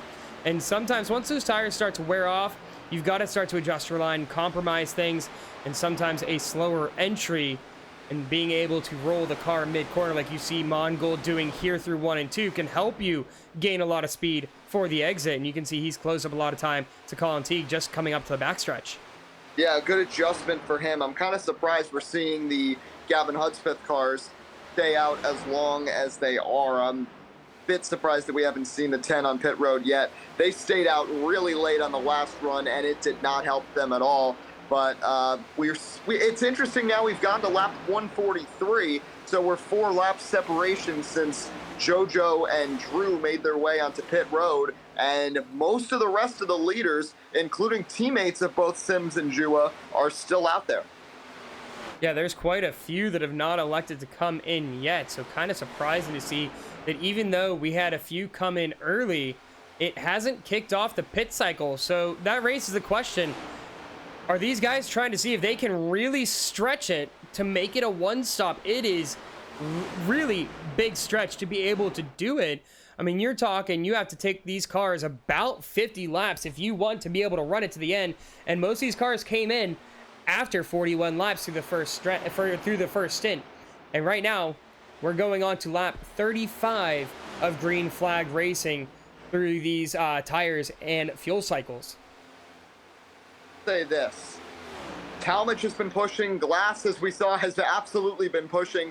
The one car that has not been making too many aggressive moves here during this run is the guy sitting in the 69 in 7th place. Tim Moore has not done all that much. He's been sitting around. If there's somebody who's going to try it, I think he might be the guy. Would not be surprised because he has not really been pushing hard, but his car has found himself a lot of pace, was a whole 10th faster over the leader that last lap of Jarrett Talmadge, and now JT Sipes was a whole 2/10 faster. So he is really gaining some momentum here, but you really have to lift here, stay off throttle as much as you can to try and lift this fuel. And here comes Jolene Sims through the field, so you see her making her way around now, seeing if she can maximize these fresh tires. Oh, a little bit of a checkup, though, with Kyle England coming down pit road. That was a very sketchy moment that almost brought up another caution. Bad for Sims to be in. You know, she's just trying to pass these lappers and take advantage of the tires, and now that's going to allow the 4 to get right to her back bumper. But you can't blame anybody there. England's trying to get to pit road. You got to use the bottom lane to get to the pits. Just two people going for the same real estate. We have a caution, it looks like. Yes, we do. Okay, for a second it didn't seem like it was, but that is really going to shake things up because there are some drivers still a lap down, like Drew Jua and Jolene Sims, but Jolene Sims is the lucky dog. She'll get her lap back. Drew Jua stuck a lap down in this situation. This is wild. This is the first time this season we've seen this happen. Middle of the green flag cycle, a caution comes out. This is really going to work out for Moore and Stipes. Let's see what the caution is for. Whoops. Maybe this wasn't it, but we'll see. Hard to find where it is, and maybe Mazzilli was the one, but we'll take a look here. I see something about tire glass coming through. Yeah, he got loose. Caught that same bump that we saw earlier. Oh, my goodness. Oh, well, that's how Mazzilli got in it. And then the 22 as well got a little clip. Yeah, well, this is crazy because teammate of Will Reagan, the way these cars are set up, maybe they're a little loose coming off the pit road, and he caught the same spot that his teammate did earlier in this race to bring out a caution. Now let's take a look here from the 45 here. The unfortunate situation for him. He's just racing against Eric O'Connor, trying to see how long he can stretch this car. And you just don't expect that coming out of the apron there. There's that bump that if you're not careful, yeah, it will get you. That is tough. That's a tough pill to swallow. When you're just running your race, you're having a nice run up there, and then all of a sudden this car comes spinning off of pit road, up the bank track, and there's just nothing you can do. Yeah, unfortunately, nothing he can do there. So that's going to, unfortunately, probably ruin both races. I don't know if Mazzilli has taken his fast repair yet. But Tyler Glass was running really well. That's going to really kill his race, unfortunately. And so you see Jolene Sims now, the lucky dog. She's taking her lap around.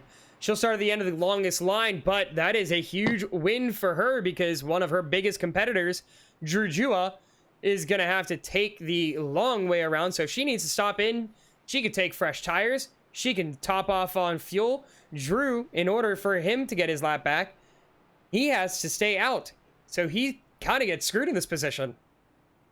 Yeah, that really stinks. Like that's bad timing, just the way this worked out. And this is what happens when you have a caution come out like this in the middle of a green flag cycle. It changes everything.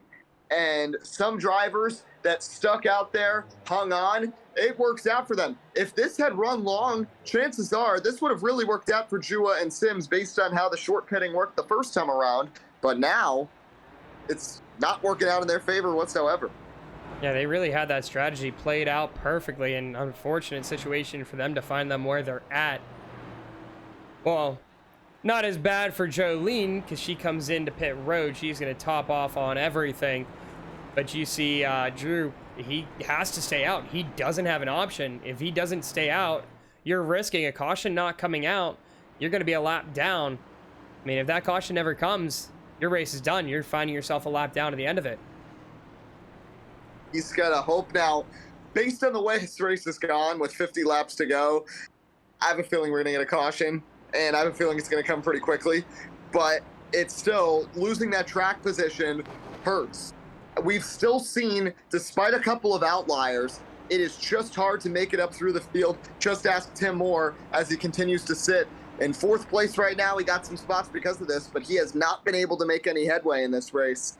And it's just the way Charlotte is. We saw it get single filed out on the last restart. It's just not easy to make moves, and you need other drivers to make mistakes. And it really doesn't happen until you get deeper into the green flag run and the tires start to wear. Yeah, so now it's going to be really interesting because if drivers do come in, I mean, most drivers came in, I believe there's just a couple that stayed out, like Amodio and Jua, due to the just nature of the caution and everything. You're looking at 50 laps of green flag racing, because I believe, yeah, we're going to go green next time by. So you're 50 laps of green flag racing. If we stay green, can the car make it? It is going to be a fuel race at this point.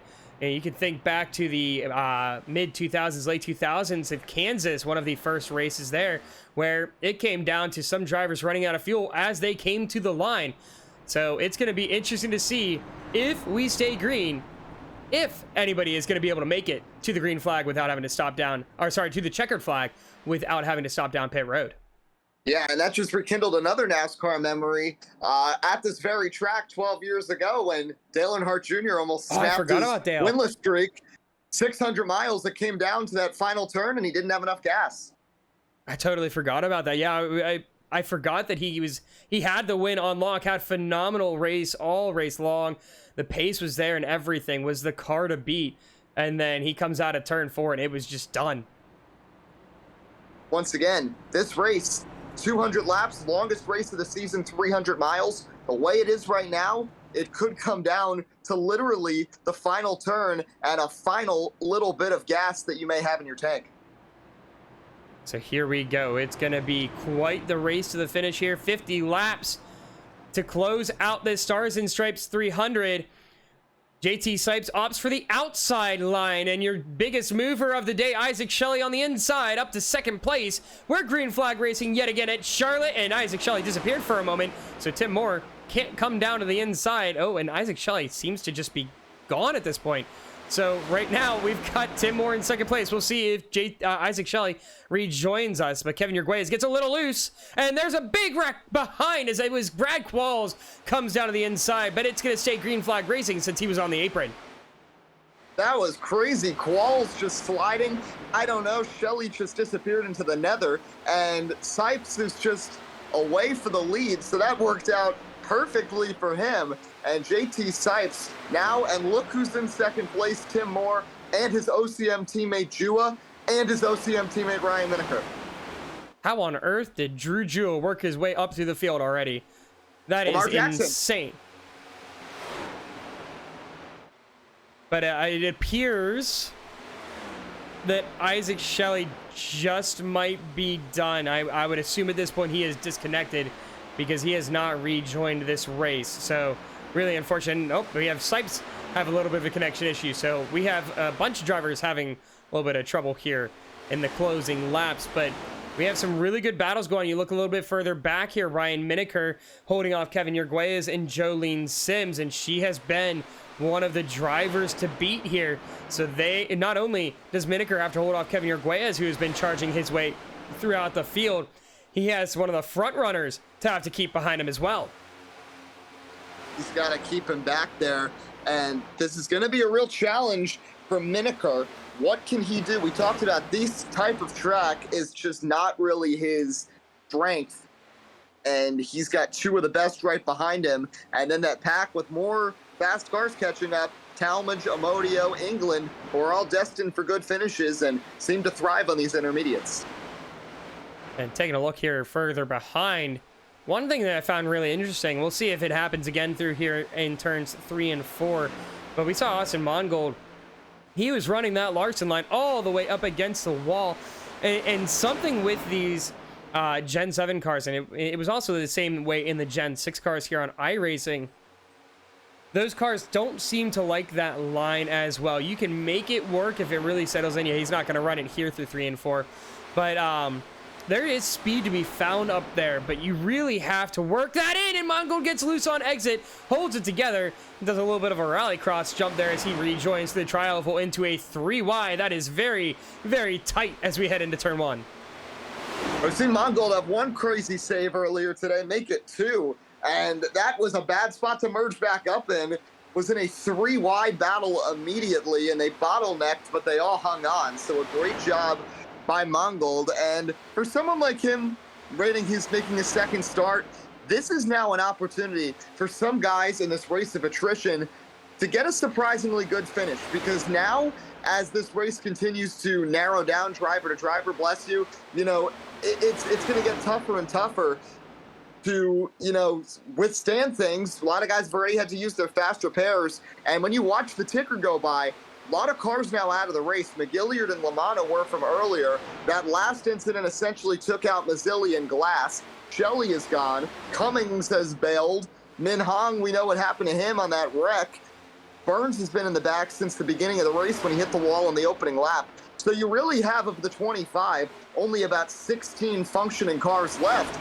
So there is a real chance for some underdogs to get some really nice finishes in one of the biggest races of the year.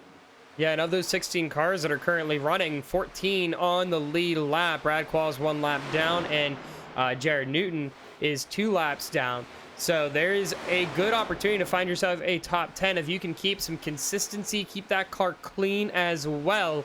But wouldn't be surprised if we see William Reagan, as we're looking at right now, in the 36, as he hits the wall, find himself up to the top 10, because he's been running really well in the long runs, and he's been really good at defending his position. As you see right here, he's been holding off Jonathan West for a while, as well as Colin Teague.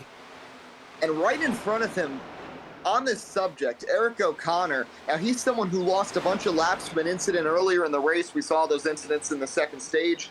He's 9 laps down, but because it's going from guy to guy, Ike Shelley now out of the race, we see cars dropping like flies. O'Connor can have a good points day, and someone, a rookie, trying to make it into the playoffs. He's now in 17th, going to have more chances to hop a couple of guys, I think, before this race is over. He could still end up with a solid top 15, even after going 10 laps down earlier in this thing. Yeah, and he's been a really good runner throughout the first 3 races, because he's currently in the top 5 in points. So he's been having himself a good start to the season. We'll see if that consistency continues. But taking a look, Ryan Miniker still holding off Jolene Sims. Kevin Yerguez joins in the fight. And not too far behind is the 16, but he's marked as 8 on track of Jarrett Talmadge. But Ryan Miniker, for not being great at mile-and-a-half ovals, he's doing a really good job hanging in the top 5 so far. I'm really, really impressed with what Miniker is doing right now. And I think it's because look who's in front of him. 2 champions and 2 teammates that he works with all the time that are helping him become better and better. They've really sort of taken him under their wings, first on Heat and now on iRacing. And Miniker has 2 legends to look up to and have really helped him out. And Tim Moore, Alex, is catching JT Sipes. Yeah, he's closing in that gap more and more. So Tim has just been hiding back throughout most of this race, and now is going to take his opportunity to pounce. You can take a look here at the last couple laps, just how much time that he's gained. It's been very minimal after lap 162 because he did drop back, but he has been gaining anywhere between half a tenth of a second to a full tenth of a second each lap. And so he's been running really, really well, as long as he stays on track there. A little update from Ike Shelley. We saw him blink and disappear in the blink of an eye on the restart. He said he hates CenturyLink. His internet went out on that restart. Oh, that is so unfortunate because he was running so well. I mean, worked his way up from 21st all the way up to 2nd place, fighting for a lead. Could have been an opportunity for him to find himself in victory lane after he's had a couple solid runs at both Iowa and Auto Club. But now these two pulling away JT Sipes and Tim Moore. It almost seems like Tim pretty content running in 2nd place.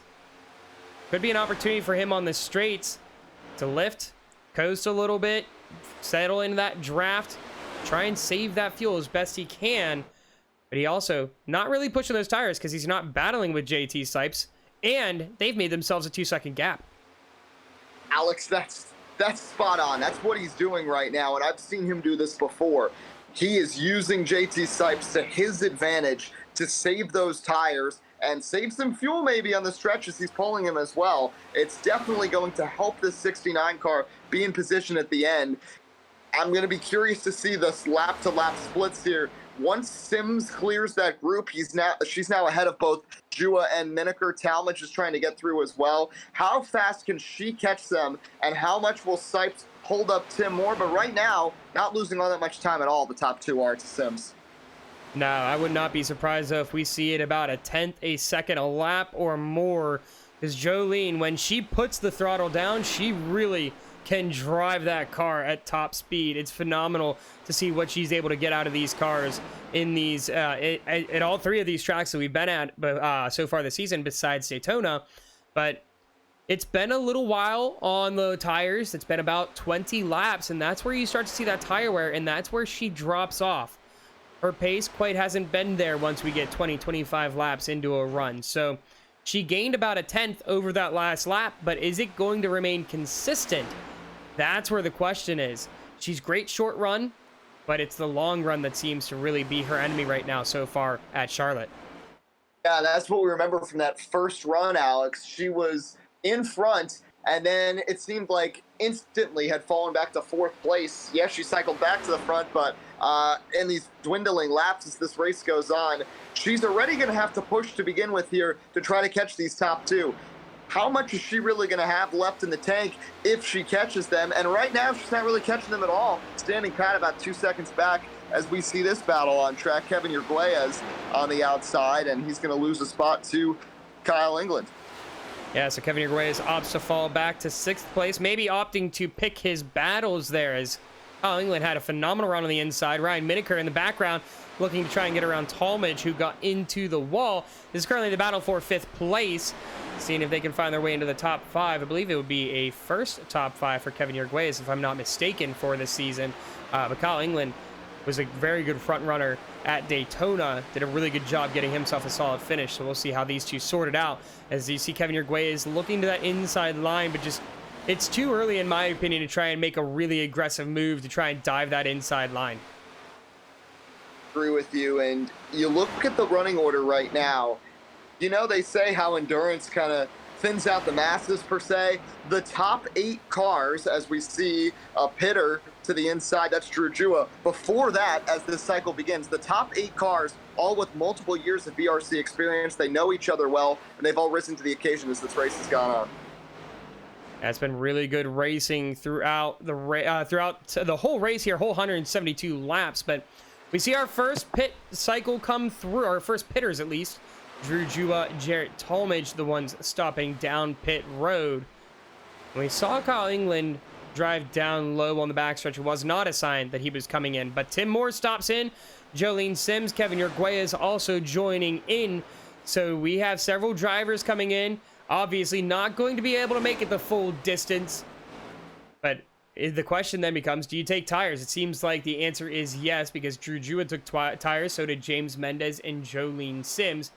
That currently leaves JT Sipes by himself, and he's going to follow in right after. So instead of, like we had earlier, some drivers opting to stay out longer, it's interesting to see once one comes in, it is a reaction game.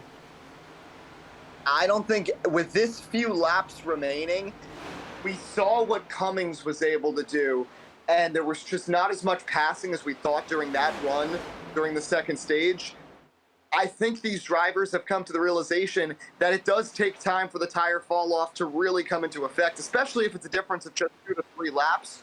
So we're just seeing them all come down at once and try to even themselves out, and may the best car win at lap 200. Yeah, it's going to be really interesting. At this point, we are 26 laps to go.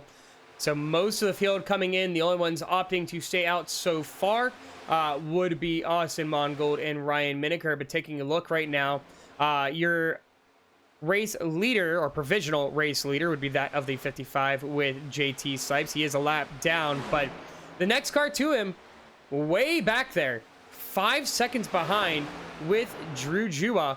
And also, I want to mention, welcome back on track to the number 2 of Min Heng and the 98 of Isaac Shelley. He has made it back onto the track, and we'll get a couple of more spots here. Minus 12 laps. He was able to hop Mazzilli and Burns again, but Mazzilli back on track as well after that incident with Tyler Glass. Glass is out of the race, so 5 cars are officially out. Burns has been on and off the track. Actually, Min Heng has made it back on, 66 laps down, so maybe he can get a spot or 2, but they're pretty much irrelevant right now. It's going to come down to about 7 or 8 guys based on how the strategy pays out. Yeah, it looks like he'll at least be able to gain 1 position over Jake Cummings, but hey, points are points. And interesting strategy here. You see Kevin Urguez, he actually found his way in front of Tim Moore, but it looks like Kevin Urguez only took right side tires only. So trying to see if he could jump a few guys in the running order, and he does actually manage to jump quite a few, because he went from being back in about 7th place or so. He finds himself currently, once those front 2 come into pit road, he finds himself in 4th place. So provisional 4th place for Kevin Urguez is a great spot to be. As long as he can maintain this pace, I think the furthest he might drop back would be 5th or 6th. Really impressive from Urguez, who just keeps getting better and better. He's led some laps this season. He got that top 10. He's run towards the front in all 3 races at different times. Just hasn't really had the finishes to show for it, but Urguez just keeps improving. We saw this from him in heat, and we're seeing it again on iRacing. So it looks like Urguez is going to keep riding behind Tim Moore. He's got some really good pace still for only taking right sides only. It's very impressive to see that he's keeping up with the full fresh set with Jolene Sims and Tim Moore. But Tim, I think, is just right now riding out, keeping those tires fresh to try and save it for later, like we've seen him do all race long. It's just been his patent move. But is it going to be enough to be able to catch him back up? Because he currently finds himself 5.5 seconds behind JT Sipes. Yeah, JT Sipes right now may have this one in the bag. He has just been so impressive. I think the bigger question will be, can Jua storm down and catch up to JT Sipes? But for Sipes, this would just be a remarkable win. He had so much success in the VHS, had 2 tries in VRC for different circumstances, different reasons. It just never worked out for him. And now he's back up here and having an incredible run. And if he could close this out, would be a big win for Vortex Racing in their first year in VRC. It would be their first win as a team in the Virtual Racing Championship. That'll be an incredible achievement. So we'll see if he's going to be able to hold on. His 20 laps to go. He finds himself just about 4.5 seconds ahead of Drew Jua. But Mongold and Miniker, still opting to stay out. They are currently 24 seconds ahead of him, but he is gaining at about a second and a half a lap over the two of them. So we'll see if it's going to be close. If they are able to make it on fuel, it could come down to the wire if he's going to try and make that pass for the win. But I still don't think, coming in lap 148, I don't think you're going to be able to make it on fuel for the next 18 laps. Kurt is a slight possibility. It is not impossible for him. Mongold, I think, was pushing too hard in that battle. His tires are also shot from that incident where he went for a little lawn mowing through the grass. Miniker's the only one of the two, I think, that has any shot here, but still, this would be a major stretch if he could somehow make it to lap 200. I don't see it happening. Let me even take a look here. The lap difference between Miniker and Sipes across the last 5 laps.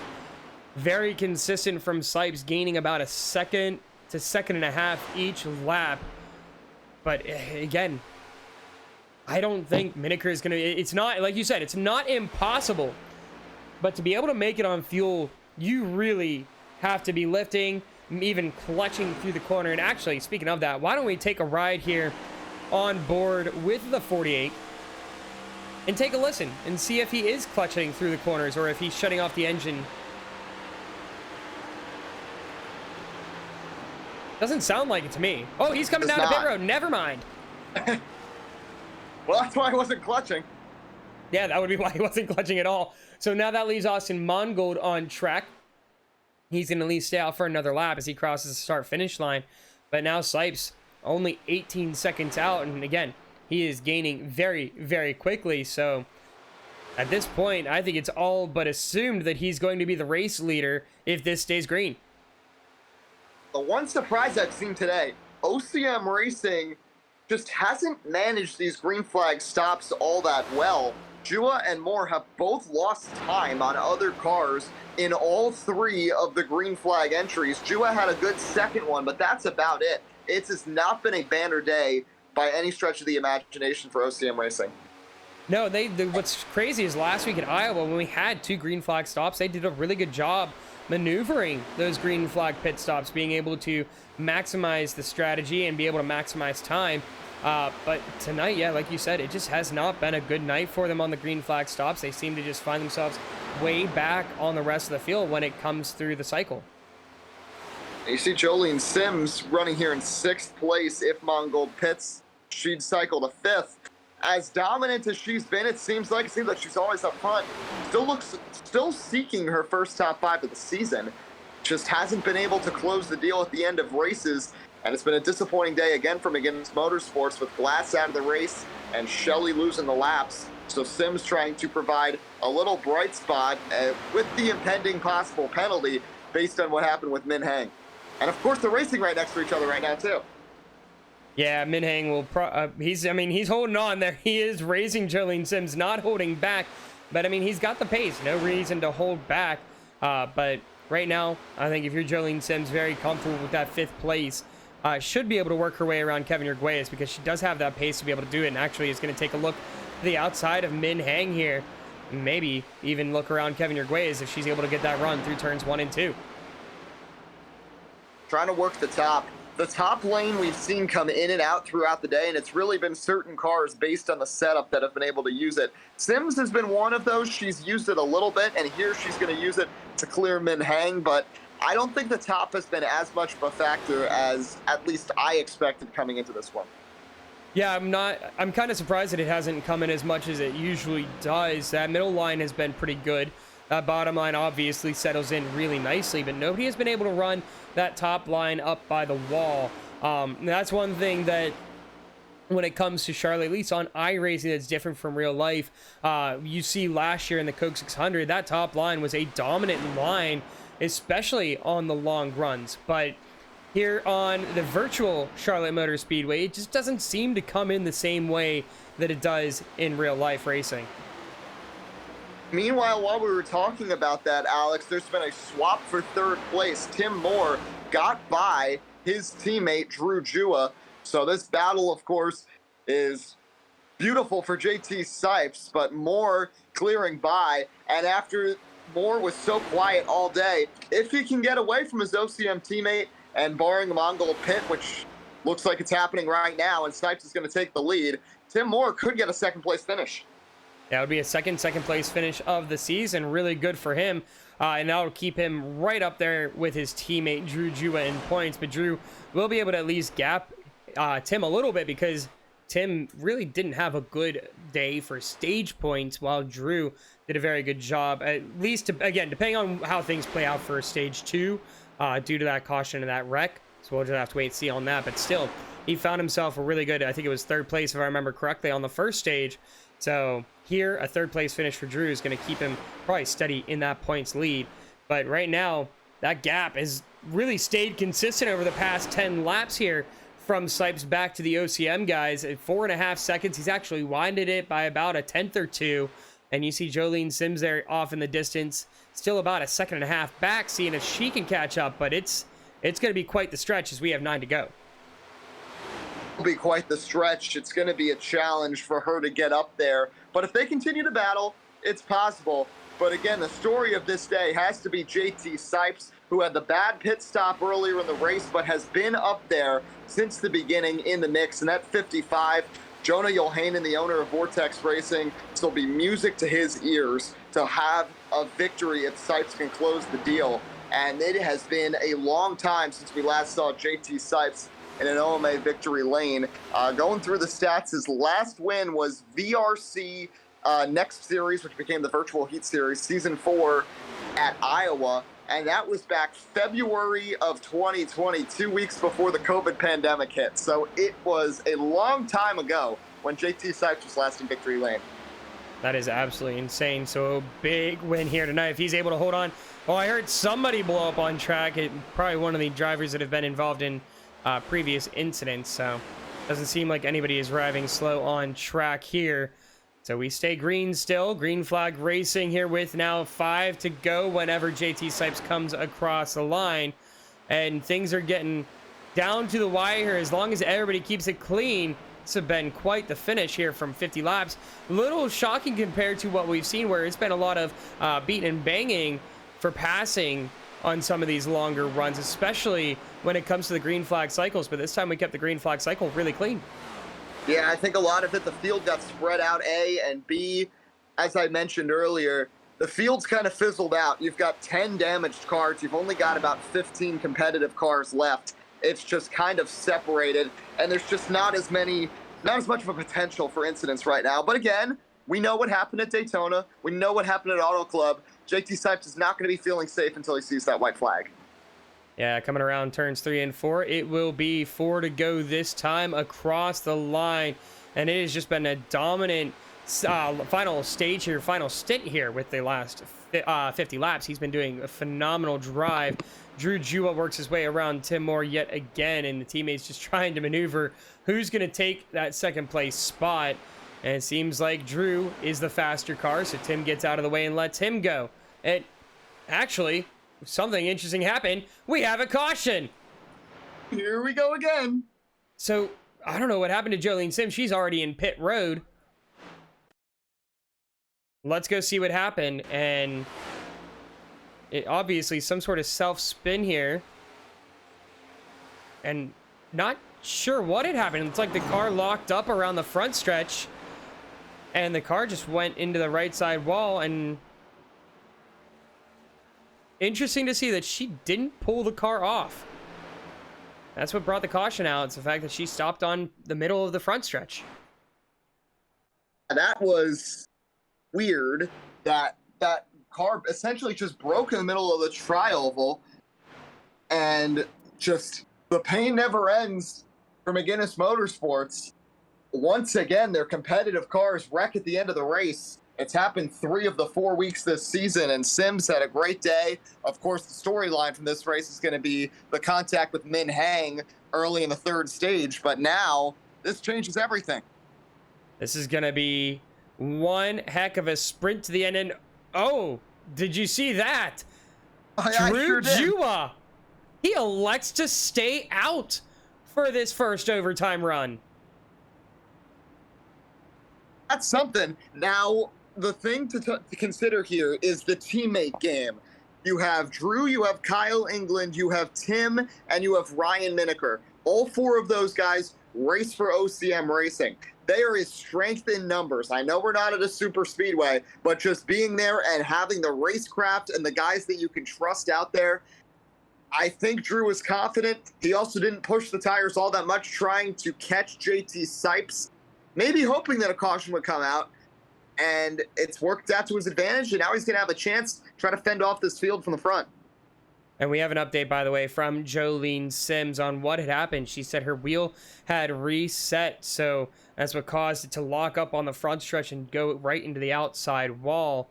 And so I guess she was just trying to salvage whatever she could, try and keep the car from causing more damage, and that's what ended up causing her to stop on the front stretch. So very unfortunate for her that that's what happened. A very good run. I mean, she was going to have a top 5 finish, but now we find ourselves with our first overtime of the night. So just to review how overtime works here for the OMA VRC, we have unlimited attempts. So we'll go through. We have a green-white checkered. If we take the white flag, that is going to be an official race. It is race to the checkered flag. If the yellow comes out before we take the white, we'll stack it up and try it again. But taking a look, the cars that had stayed out are Kyle England and Drew Jua. Then you look further back, Ryan Mineker took just 2 tires, I believe probably the right side, and then JT Sipes is in 4th, and then Tim Moore is in 5th. So are you going to stack the OCM drivers on the inside? Do you put Drew on the out? Oh, sorry, you can't stack the OCM drivers, sorry, because Kyle England will be the outside, but you have Ryan Mineker then the inside with Tim Moore also on the inside. So very interesting to see how this is going to play out for OCM Racing.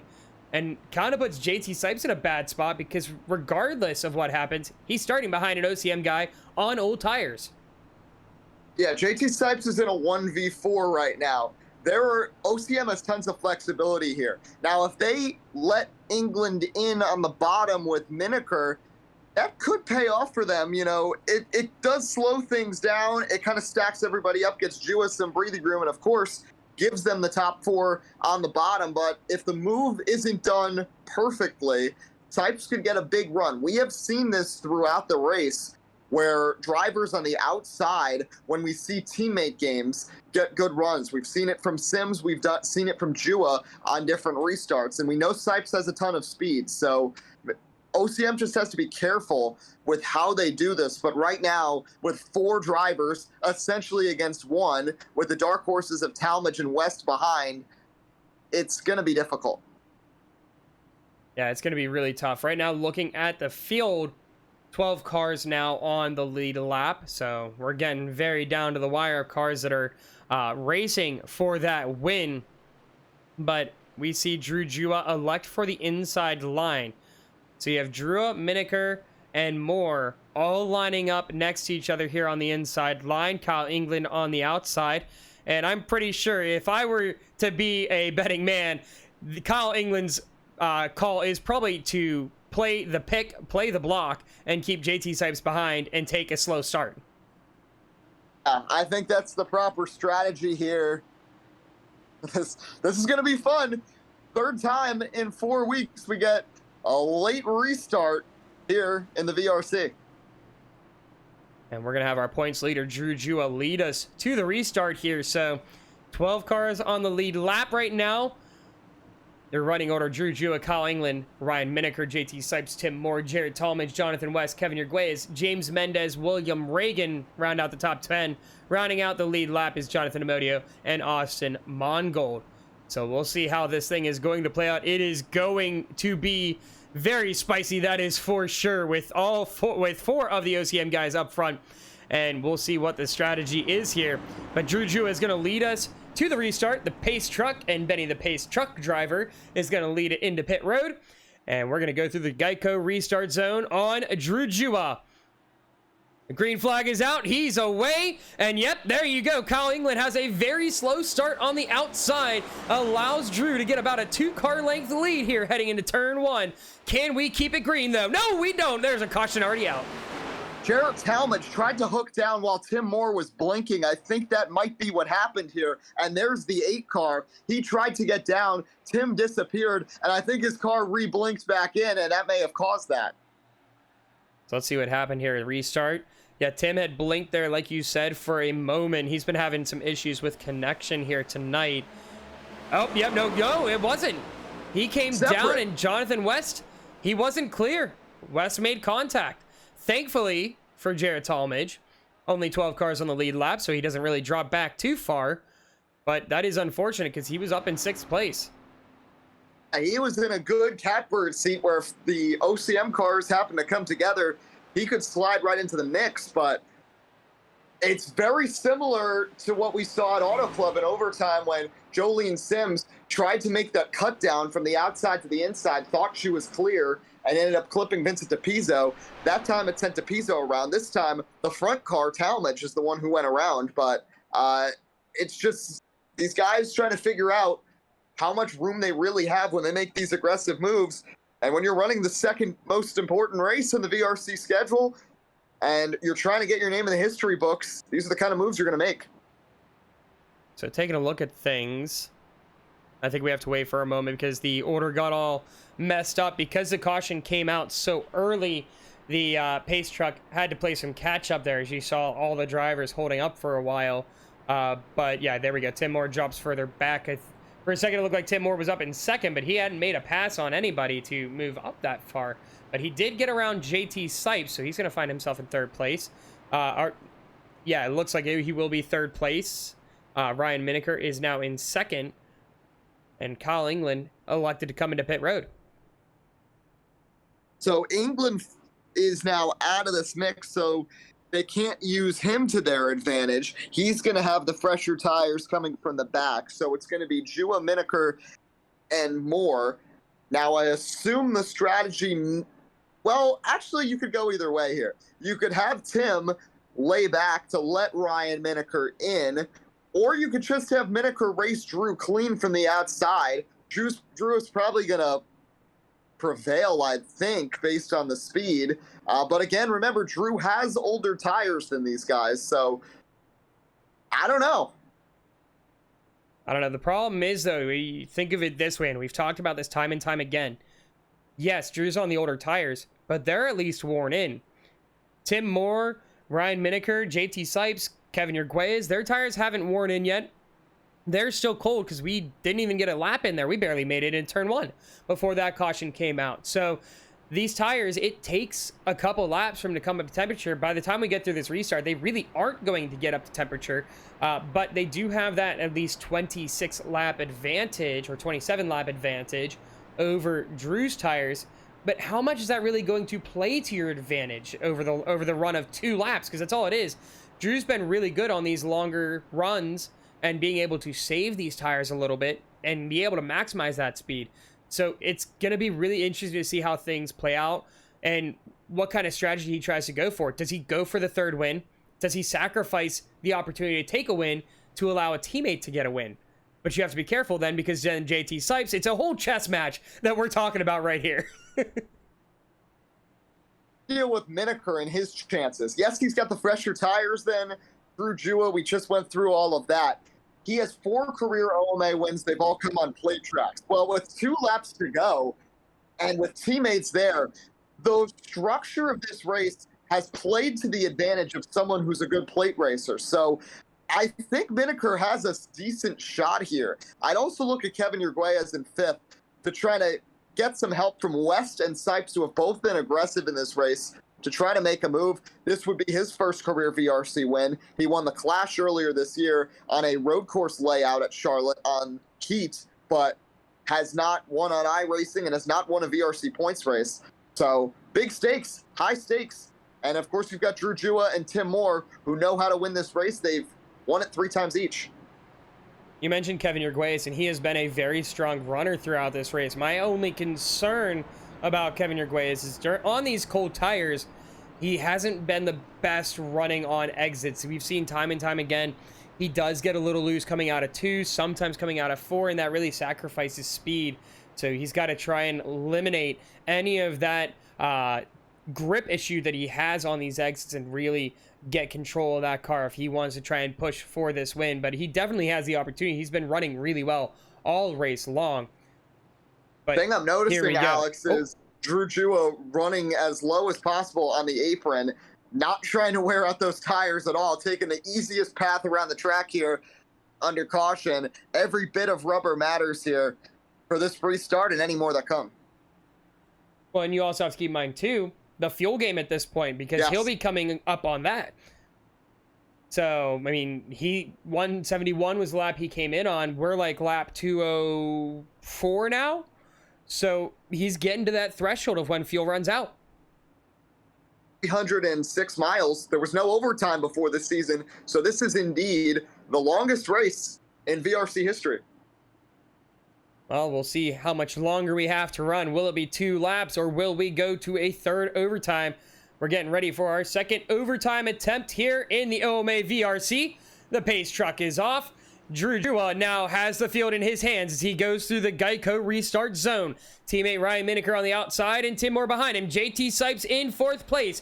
Will we find ourselves a new winner as the green flag is out? We're racing again at Charlotte. The 2-lap shootout as we go into turn number 1. It's going to be Drew Jua pulling ahead, but we are 3 wide further back. JT Sipes running up by the wall. Doesn't have the pace, but will have some momentum as he gets loose up by the wall. He gets into Kevin Yerguay as we keep it green flag racing as they manage that contact very nicely. We're coming around 3 and 4. Will we keep this green flag as Kevin Yerguay is up to the wall into William Reagan? We're going to be caution.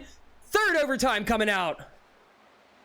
That was the big one. Yerguay, they're still spinning down towards the front straightaway, and that just took out basically everybody except for JT and the OCM guys. There's Jonathan West, who was having a great day. Yerguay gets turned head on into the outside wall. I think Will Reagan ended up in his 3rd wreck of the day.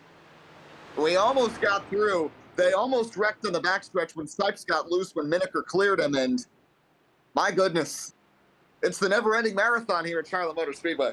Oh, when it rains, it pours, apparently. The 11th caution of the night. That is the most of the season so far. But, I mean, take a look. Let's go back here.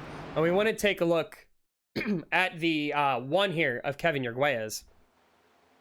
He got a little loose. He got not loose on the exit. Sorry, that was JT Sipes. But going into turn number 3, I want to see what had happened here because he ran it. Oh, he got contact. Yes. He got contact and then goes up into the wall, and Reagan gets into him. Jonathan West, and then there's a subsequent spin with West that collects a couple of the damaged cars. Min Hang is involved in it. Mazzilli involved as well as he's spinning through the infield. But yeah, there was some contact there between the 92 of James Mendez and the 1 of Kevin Yerguay. So unfortunate that brings out another caution. I thought we were in the clear there for a minute, but unfortunately, the yellow waves once more. And that means, though, Drew Jua needs to stop in for fuel. He wasn't going to make it had we gone another, and the unfortunate situation for him happened. So it doesn't take him out of the running because we still only have, by the time all these drivers with damage come through, it looks like we might have 11 or 10 that are on the lead lap. But he's going to be pretty close. Takes the OCM strategy completely out the window of trying to box out JT Sipes. Now, Miniker is back to 7th place. I didn't see if he was really involved in that wreck. Actually, it looks like he's going to end up in 8th place, but he's now back there. Jua loses his track position. England gains some spots. He's up to 5th, but now Tim Moore is a lone soldier. You have JT Sipes in 2nd, who is the leader before the caution. And Alex, look who's up to 3rd place. James Mendez, who was involved in multiple wrecks early in the race. We thought he had maybe used up his fast repairs. He got caught up in the first one, had that big hit with Ike Shelley when that wreck happened going into turn 3 around lap 55. And now he has a chance to get his first career win. His best career finish in the VRC was 2nd at Michigan, and now he runs 3rd, heading into triple overtime. Yeah, he finds himself in a great spot here. And we said look out for him on the long run because he is a strategy man. Granted, 3 overtime attempts isn't really strategy, but he's survived, and that's part of the name of the game when it comes down to overtime. It's just survival, especially with that massive wreck that we just experienced.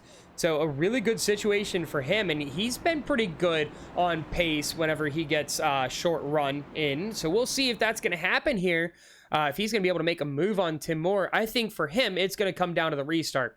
Can he be right on the back bumper of Tim on the restart? If he allows JT Sipes in, his opportunity for the win pretty much goes out the window from there. And Amodio's got a good short run car, second car up on the outside. We saw that when he was the leader earlier. How good of a push can he give JT Sipes on the restart to help him stay with Tim Moore? Tim's got a clean car. This is the benefit of not being in the mix all day. He's just hung back there. He's got a nice and clean OCM Racing Chevy and is in the perfect spot here. As triple overtime set to happen. Yeah, so taking a look now, it looks like everybody has come out of pit road that was involved in that incident, and we have 12 cars still on the lead lap. Austin Mongold rounds out the field of lead lap cars. Still a handful of cars racing in here. We have 16 currently on track, but it's been quite the end of the race here, considering we ran several green flag runs, and now we've had caution after caution and get ready to start our third overtime attempt. Can we make it through this time now?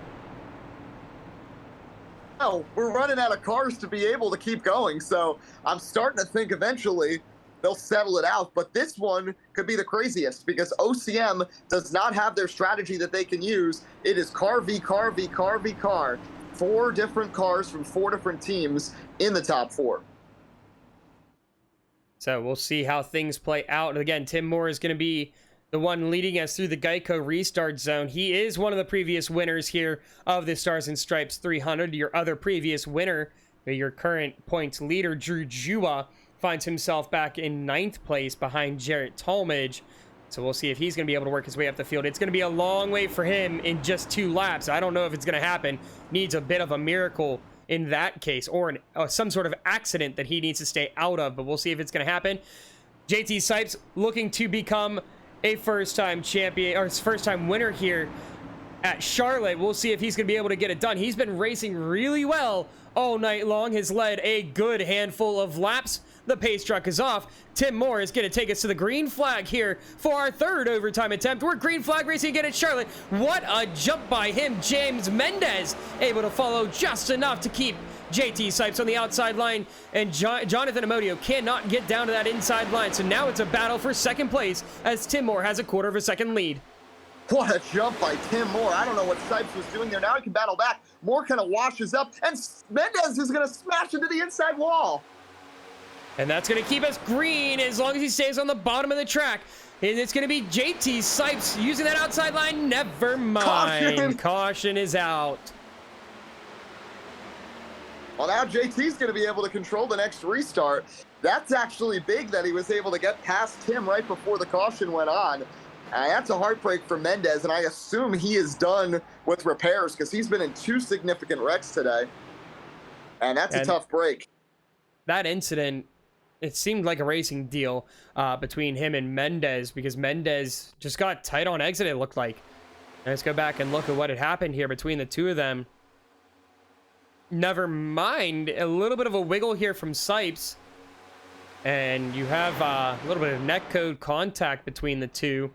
So that's just really unfortunate there for the 92 of James Mendez, who was running really, really well all race long, put himself in a great position to at least compete for second place and tie his best finish, or, depending on how things played out, fight for the win. He was in a prime position. I forgot to mention on the last restart, 3rd and 4th our teammates for Gavin Hudspeth Racing were in Mendez and Amodio, and that team has never won in the VRC before. Thought they might have a chance to work together, and obviously that didn't end up happening. But we're going to be in a situation here. The biggest mover in that whole situation, look who is in 5th, Alex. It's Drew Jua. He got 4 spots. So he is right there. He got exactly what he needed. That is for sure. I mean, we said he needed a bit of a miracle or some sort of incident, and he got that incident. That is for sure. Up to 4th place. Sorry, 6th place now, it looks like. I'm not Sure. Oh, wait. Hang on. Got a little bit of on-track beef here. You see James Mendez moving up the track here. Just venting his frustration there with JT Sipes, even though it was an incident, just a racing incident, really. It was a racing deal. I mean, there was nothing intentional there, and I guarantee you if the roles were reversed, the same thing would have happened. Yeah, that 92 is pretty beat up too. You can see it down the front stretch. It's crabbing a little bit. Not too terrible, but just a little bit. They took that left front wheel well out. Not much it's going to do, though, at this point. So the way it looks right now, you've got basically 11 functioning cars on the lead lap. Mongold is on pit road, so don't know exactly what the situation is there. But you've got like 10 cars that still have a legitimate chance. We see Will Reagan going down to top off on gas and maybe get fresh tires right now. But Mendez cycles back into the top 10. But now the strategy changes. So Sipes is going to be able to control the restart. We saw Tim get such an incredible jump. That was the best restart we've seen from a car today on that most recent one. And Sipes was dead in the water the moment they got to the start-finish line. Now he has to do the same, take advantage. And again, can Amodio get clear of the OCM cars potentially to create a buffer for Sipes? Because now Tim's got his teammates again because he's got England in 4th and Jua in 5th. Yeah, but then comes the question, though. We saw Tim got an awesome restart. However, he pushed too much through 1 and 2, and it really allowed JT to catch up to him going into 3 and 4, and that's what allowed him to get that lead before that caution came out. JT Sipes has been in the lead for a couple restarts. He's been up at the front and done a really good job of just making himself a gap. So I think he's got that pace to be able to make that gap and keep that gap. It just depends on how quick of a reaction time Tim Moore is able to get. But an interesting move here. It seems like, and it's not official yet because we haven't crossed the line, but JT Sipes is on the high line for this restart, putting Tim Moore not in front of his teammate, but in front of Jonathan Amodio. Now, Sipes had a couple of rough restarts on the outside, and he didn't get the good jump last time, but he battled back. He got such a good run off of 2, had the little contact with Mendez, and despite that, was still able to pass Tim Moore.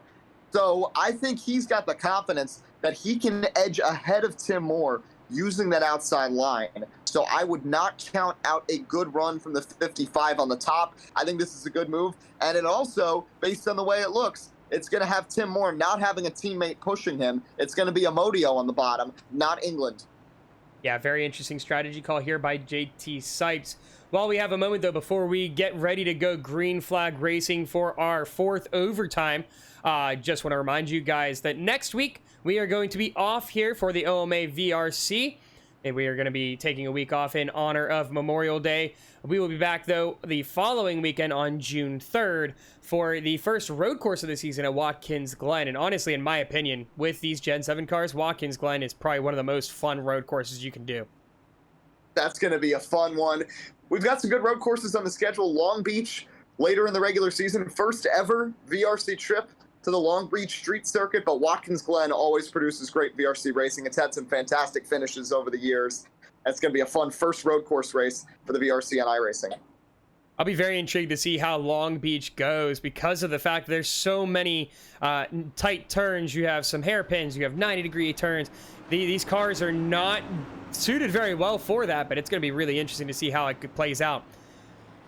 We're getting ready to go green for hopefully the last time we will see 4th overtime getting ready to go underway. JT Sipes in charge of the field. Green flag racing again. Tim Moore, not a great restart there. That's going to allow JT Sipes to get down to the inside, and he's going to have himself a little bit of a gap, about a 1 car length gap back to Tim Moore. He's holding that lead right behind Tim Moore, though. Jonathan Amodio, he is too wide with Collingwood on the outside. A little bit of a wiggle. He gets loose. He's going to catch the 4. Georgia is sideways and caution out again.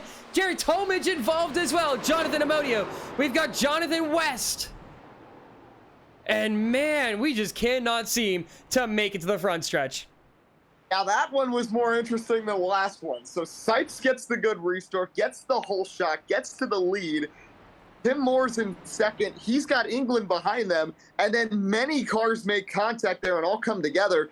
The funny thing is none of these guys really hit all that hard, it seems. So I don't think there's that much damage from this, just a lot of spinning cars. But we'll rack this back and show this again. So Sipes gets the run, Amodio goes to the bottom of Moore, and this develops from behind and collects more and more cars from the front. Watch Jua here on the bottom behind Amodio, who wiggles, washes up, gets into Jua, gets loose, then he clips Jua. Urguez is the one who hit hard on the inside, and then Talmadge and West nowhere to go. So it really started with Jua making a move, Amodio, I think, reacting to it, losing control of his car off of turn 2. Again, these tires haven't gotten that much heat in them because we've had such short runs, and that results in a big wreck that includes half the lead lappers.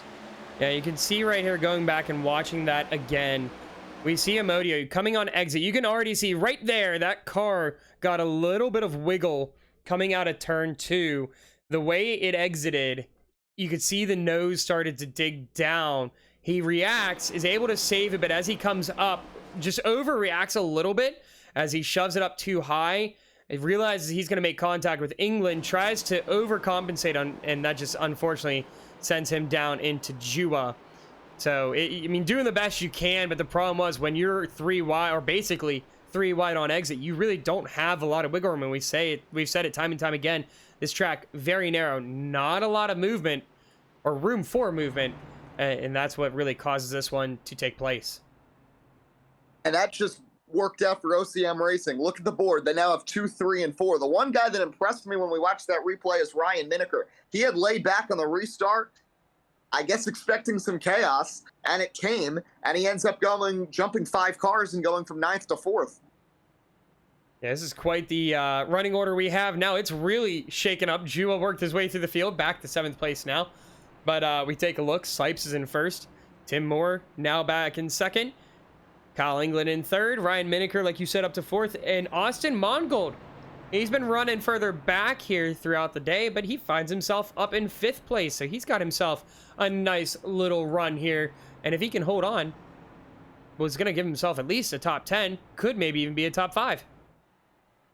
Now, also looking at the rest of the ticker with these extra laps, we're seeing these guys that had the big trouble continue to jump other cars that are out of the race. Jolien Sims is up to 17th. Min Heng has now climbed into the top 20. We thought he'd max out at 22nd. So, again, every point matters as we go down throughout this season, which has been so competitive so far. But we've got some underdogs here in the mix again, and this will be the 5th overtime coming up, if you can believe it. And you've got England in 3rd, who's never won in the VRC. JT Sipes up front, who's never won in the VRC. Austin Mongold in just his 2nd VRC start. Yeah, and you talk about points. Let's take a quick look here again at the points so you can see just kind of the implications we have here on today's race.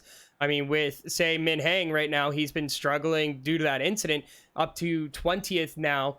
That could possibly save him from dropping really far down in the order, is going to keep him at least on that fringe spot there, probably in 12th place or so, depending on how things play out. But same like Jolene Sims. She could maybe even save herself from dropping out of the top 10. You have some other guys like Isaac Shelley.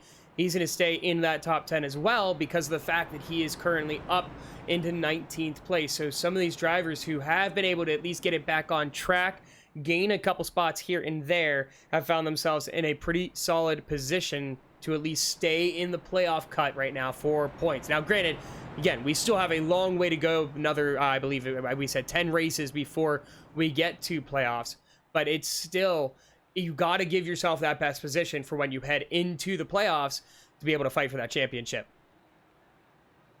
Yeah, you got to take advantage when you can, because there are far more unpredictable races. I know this one's unpredictable, but you got new and old Atlanta. You've got Long Beach. There are some, of course, Talladega. There's some tracks that you just don't know what's going to happen, and it's easy to get caught up in something. So races, when you can maximize on points, you have to do it. And in a race like this, where it's all about endurance, if you got torn up in a wreck earlier, stick with it.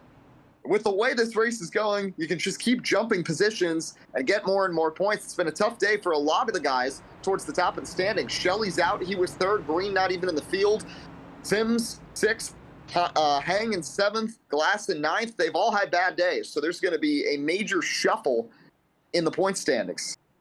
Yeah, I do have to say, it's kind of a shame that Thomas Green not in the field today, because mile and a half ovals are really good races for him.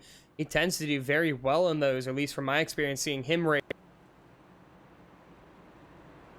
There we go. I think, sorry, it cut out for a minute on my end. I didn't know if we had lost the stream there for a minute. But he's been very strong when it comes to mile-and-a-half ovals from what I've experienced here on iRacing, seeing him run. And last week, getting a second place at Iowa, was expecting to see him maybe fight for a win here tonight, but yeah, he's not here, unfortunately. But getting ready to go green flag racing again. You've got OCM.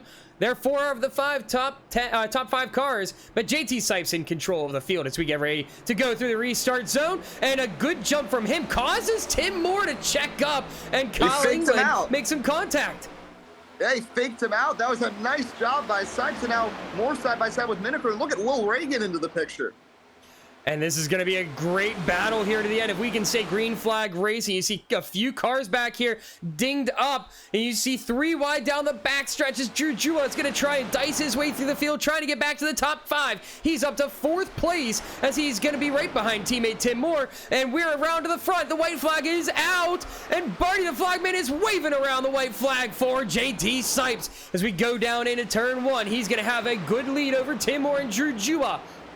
Drew right behind Tim Moore, gonna see if he can hold on. He wants that win, but right now JT Sipes in position to become the new winner here at Charlotte. It's gonna be JT Sipes with about a half-second gap. Drew Jua gonna pass teammate Tim Moore. The points leader is gonna maintain his position on top, but we have a new winner here at Charlotte for the OMA VRC. It is going to be JT Sipes, the winner of the Stars and Stripes 300. A big crash behind them on the white flag because there was only 3 leaders still in the pack. There was only 5 cars left at the front, and they're still wrecking across the line. But how ironic is this? You still get the same 1, 2, 3 you would have had if Jolene Sims' wheel didn't disconnect and caused the overtime. JT Sipes deserved it from the strategy. What a win for him. Long time coming, 3 years in the making. Vortex Racing, first VRC win for them. The congratulations in order. Former VHS competitor Jolene Sims coming over, and just what a moment for JT Sipes to get back to victory lane in this league and win for the first time in this series and win the longest race ever in the VRC's 5-year history. Yeah, it took quite a few extra laps there for us to get to the checkered flag, but we finally make it after 5 overtimes and burn it down, JT Sipes. Let's take a look at the results here for tonight's race. So JT Sipes, your race winner. He wins by about a half-second over the points leader, Drew Jua. Tim Moore is going to be in 3rd place, so he gets that top 5 streak extended yet again. Going outside of the top 3, we've got Kevin Yerguez and William Reagan, his best finish of the season. Then you have Jarrett Talmadge, Jonathan Amodio, Brad Quall Sr., Kyle England, and James Mendez round out the top 10. Going outside of the top 10, we've got Ryan Miniker, Austin Mongold, Jared Newton, Jonathan West, Colin Teague, Eric O'Connor, Jolene Sims in 17th, Luca Mazzilli Jr. in 18th. And then you've got Isaac Shelley, worked his way up to 19th, and Min Hang up to 20th. Going outside of the top 20, we've got Alex Burns, Tyler Glass, Jake Cummings, Fabricio Lamana, and then not making the start tonight is Noah McGalliard. So, believe we should have some drivers up here for interviews, and I will wait and see if JT Sipes is going to be joining us. But right now, we have Tim Moore currently ready to come on in. So, Eddie, why don't we... Oh, wait, we have JT Sipes. Why don't we hand it on over to you here while you talk to our race winner, JT Sipes. What's going on, guys? How y'all doing? JT Sipes, welcome back to the OMA. A long time coming. It's been more than 3 years since you last went to victory lane at Iowa in the VRC Next Series. Yeah. You had this one in the bag before overtime. Talk about your process here through 5 overtimes to hang on in these different restarts, sort of the chess match with Tim Moore, and ultimately come out on top for the first time in the VRC.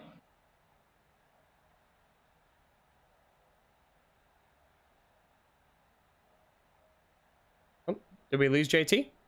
Did we lose JT? Hold on. I'm trying to figure this crap out. He's figuring it out. I can hear y'all now. I heard like one word and then I didn't hear anything else. I'm sorry. All right, we'll try this again. We got our winner, JT Sipes here. First win for you, JT, in 3 years in the OMA. Great to have you back. First ever win for Vortex Racing. You had the lead. The caution comes out. take me through just being able to get through that chess match with Tim Moore, 5 restarts, and come out on top. It was a bit of a nightmare, to be honest. Played great strategy to get back up to the front, and then on that, long 50 lap run there at the end, played even better strategy to have a 5-second lead, 4-second lead, whatever it was.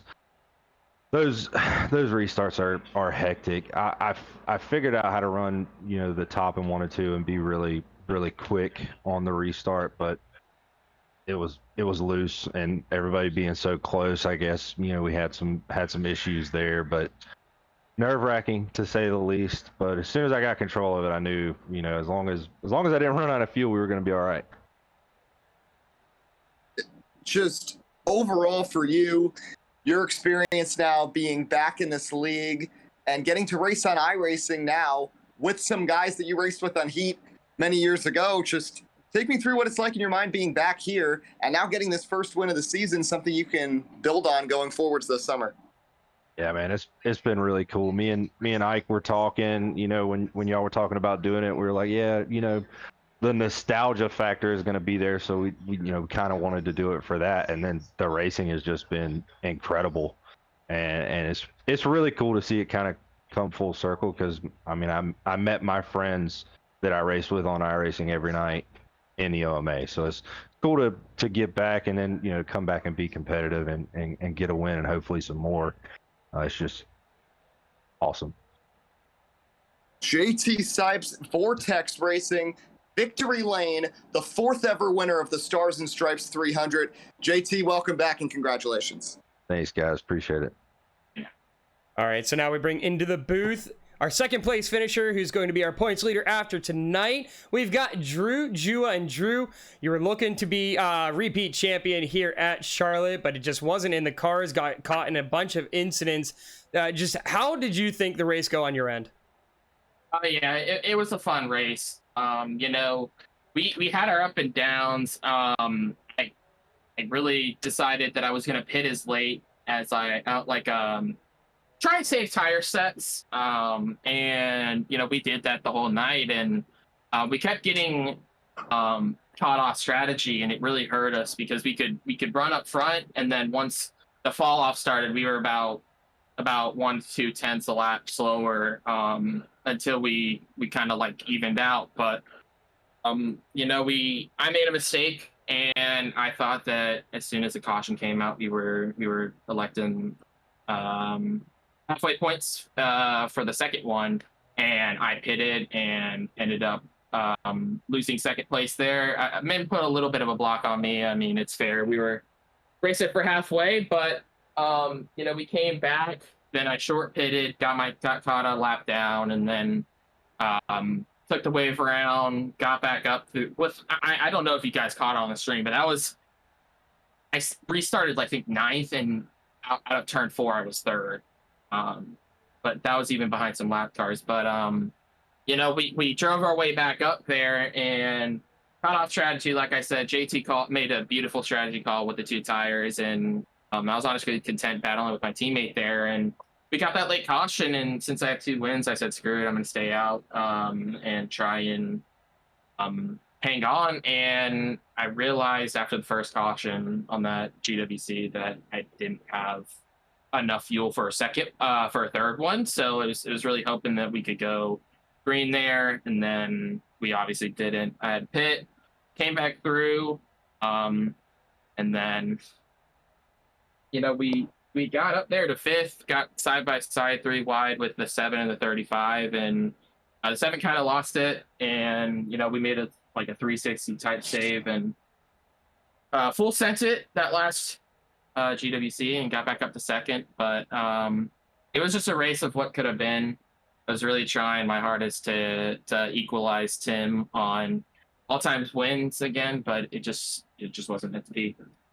Yeah, you just had a lot of unlucky breaks throughout the race. By the time you would make your way up to the front, something seems to happen, whether it be, like you said, that caution came out while you were lapped down, so you had to take the wave around, or getting caught up in incidents on those overtime attempts. It just really an unfortunate situation for you. It just seemed like all race long, but the fact that you were able to recover it for a second place finish is absolutely phenomenal.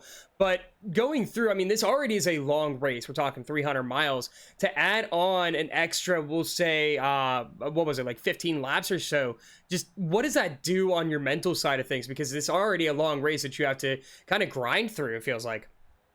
Yeah, I mean, it was a long race, and I've really enjoyed this transition over to iRacing, and to say that this has been our worst race, cautions wise and overtimes wise, is, I mean, it's gonna happen. Our fourth race on iRacing, and at a track where you could really push, and if you pushed and overstepped a little too much, you would wreck. So we're still trying to find. I know a lot of people are still trying to find their limit, but on the mental side of it, I mean, I could do another 200. I mean, I might need a little bit of a break, but I really enjoy racing, especially in this next gen car. I feel like I found my my balance on it, and yeah, it was a lot of fun.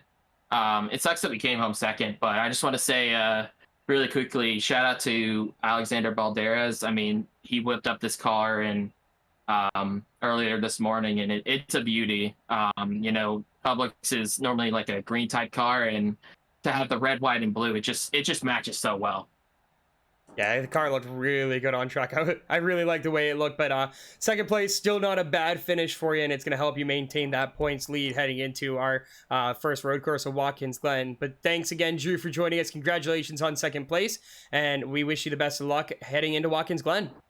Yeah, thank you guys for broadcasting. It's nice to see Eddie doing the iRacing side. It's the first time, I believe, for him, so Yes. It's nice seeing it, and we'll probably go back. We'll probably skip through all these GWCs, but it was a good race overall. So I'm excited for Watkins Glen in 2 weeks. All right, well, that was Drew Jua, second place finisher here tonight at Charlotte, and I'm going to hand it over to Eddie, who's going to talk to Tim Moore, who finished in third place. Finish it off here with Tim Moore. And Tim, we talked about your strategy on the broadcast all race. You finished in third. You weren't really in the top three much of the race at all. And I knew this is a race with the endurance. I know heat and iRacing are different, but you've won this 3 of the last 4 times. And it's still grueling, whichever game it is. It's 300 miles. So what was your approach throughout the race leading up to, of course, getting a good finish? But before that, you were on the border of the top 5 throughout the race. Kind of just hanging back? Was it really just about setting up your car and putting yourself in the right position at the end? Well, with around 90 to go, after I had lost my fast repair, I think it was when Min Hang got turned by JoJo down the front stretch. I had to burn my fast repair, and I kind of looked at the numbers, and I'm like, I can one-stop this, and I don't think anybody else thought about that. And had that caution not come out with Tyler Glass, unfortunately, I would have been able to one-stop it to the end. I mean, don't get me wrong, it gave me the track position I needed again, but I felt it really put me in an excellent position to, do that. So I was really trying to be conservative, trying to put myself in fuel situations. The big reason why, too, to be honest with you, most of the times early on in the race, you saw me in the back, I was trying to get halfway points. And obviously here at Charlotte, we have 2 halfways. I didn't get halfway points in the first half. I finished 11th.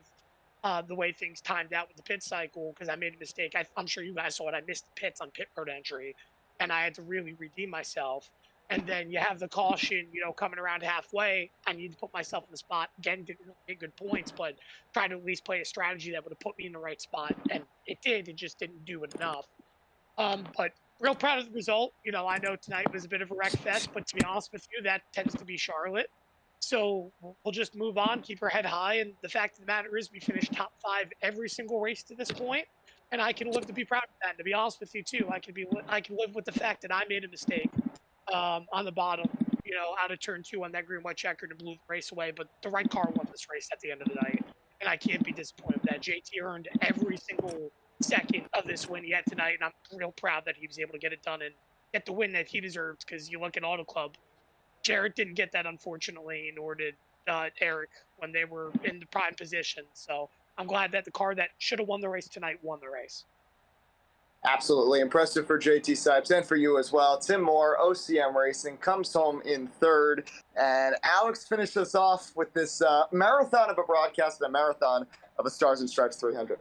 Yeah, it's been quite the long race, that is for sure. I mean, we had some phenomenal racing all night long, between some beating and banging to wrecks that just all over the field, to 5 total overtimes. It is a grueling race, and it's a long night for us here in the booth, but it's been a really fun one. And looking forward to the next race in Watkins Glen. The first time we see these drivers take these Gen 7s to a road course, it's going to be really interesting to see how some of these drivers adjust. And before we sign it off for tonight, Eddie, do you have any final thoughts about tonight's race? Looking forward to Watkins Glen, maybe the rest of the season, because we have 2 Atlanta races coming up shortly after Watkins Glen too. Yeah, Atlanta new and Atlanta old. It's going to be a fun rest of the season. Alex, it was great to be here and joining you. I hope to join you a couple more times during the summer, but just a lot of fun tonight. I know it got a little crazy at the end, but hey, a lot of these guys, again, this is the first time they've raced on iRacing in a competitive season in this environment, and they did a pretty good job with it. The intensity, of course, picks up at the end of the race, as we alluded to and Tim talked about a couple minutes ago. Just a lot of fun. I'll be interested to see if there's any beef that carries over between Jolene Sims and Min Hang. And just congratulations to JT Sipes to see someone who disappeared from this league essentially for 3 years, but to be back on iRacing. You mentioned the nostalgia of some fun experiences from the past, and to come back in the future and get it done. So just a great race tonight, and it's going to be a fun rest of the season here for the VRC. Yeah, with all that being said, we want to take a moment to thank all of you again for joining us here at No Name Gaming for the Online Motorsports Association's Virtual Racing Championship Stars and Stripes 300. Congratulations to JT Sipes for taking the win tonight and also becoming a new winner here at Charlotte Motor Speedway. Next week, we'll be on break for the Memorial Day weekend. Make sure you join us on June 3rd for our first road course of the season at Watkins Glen.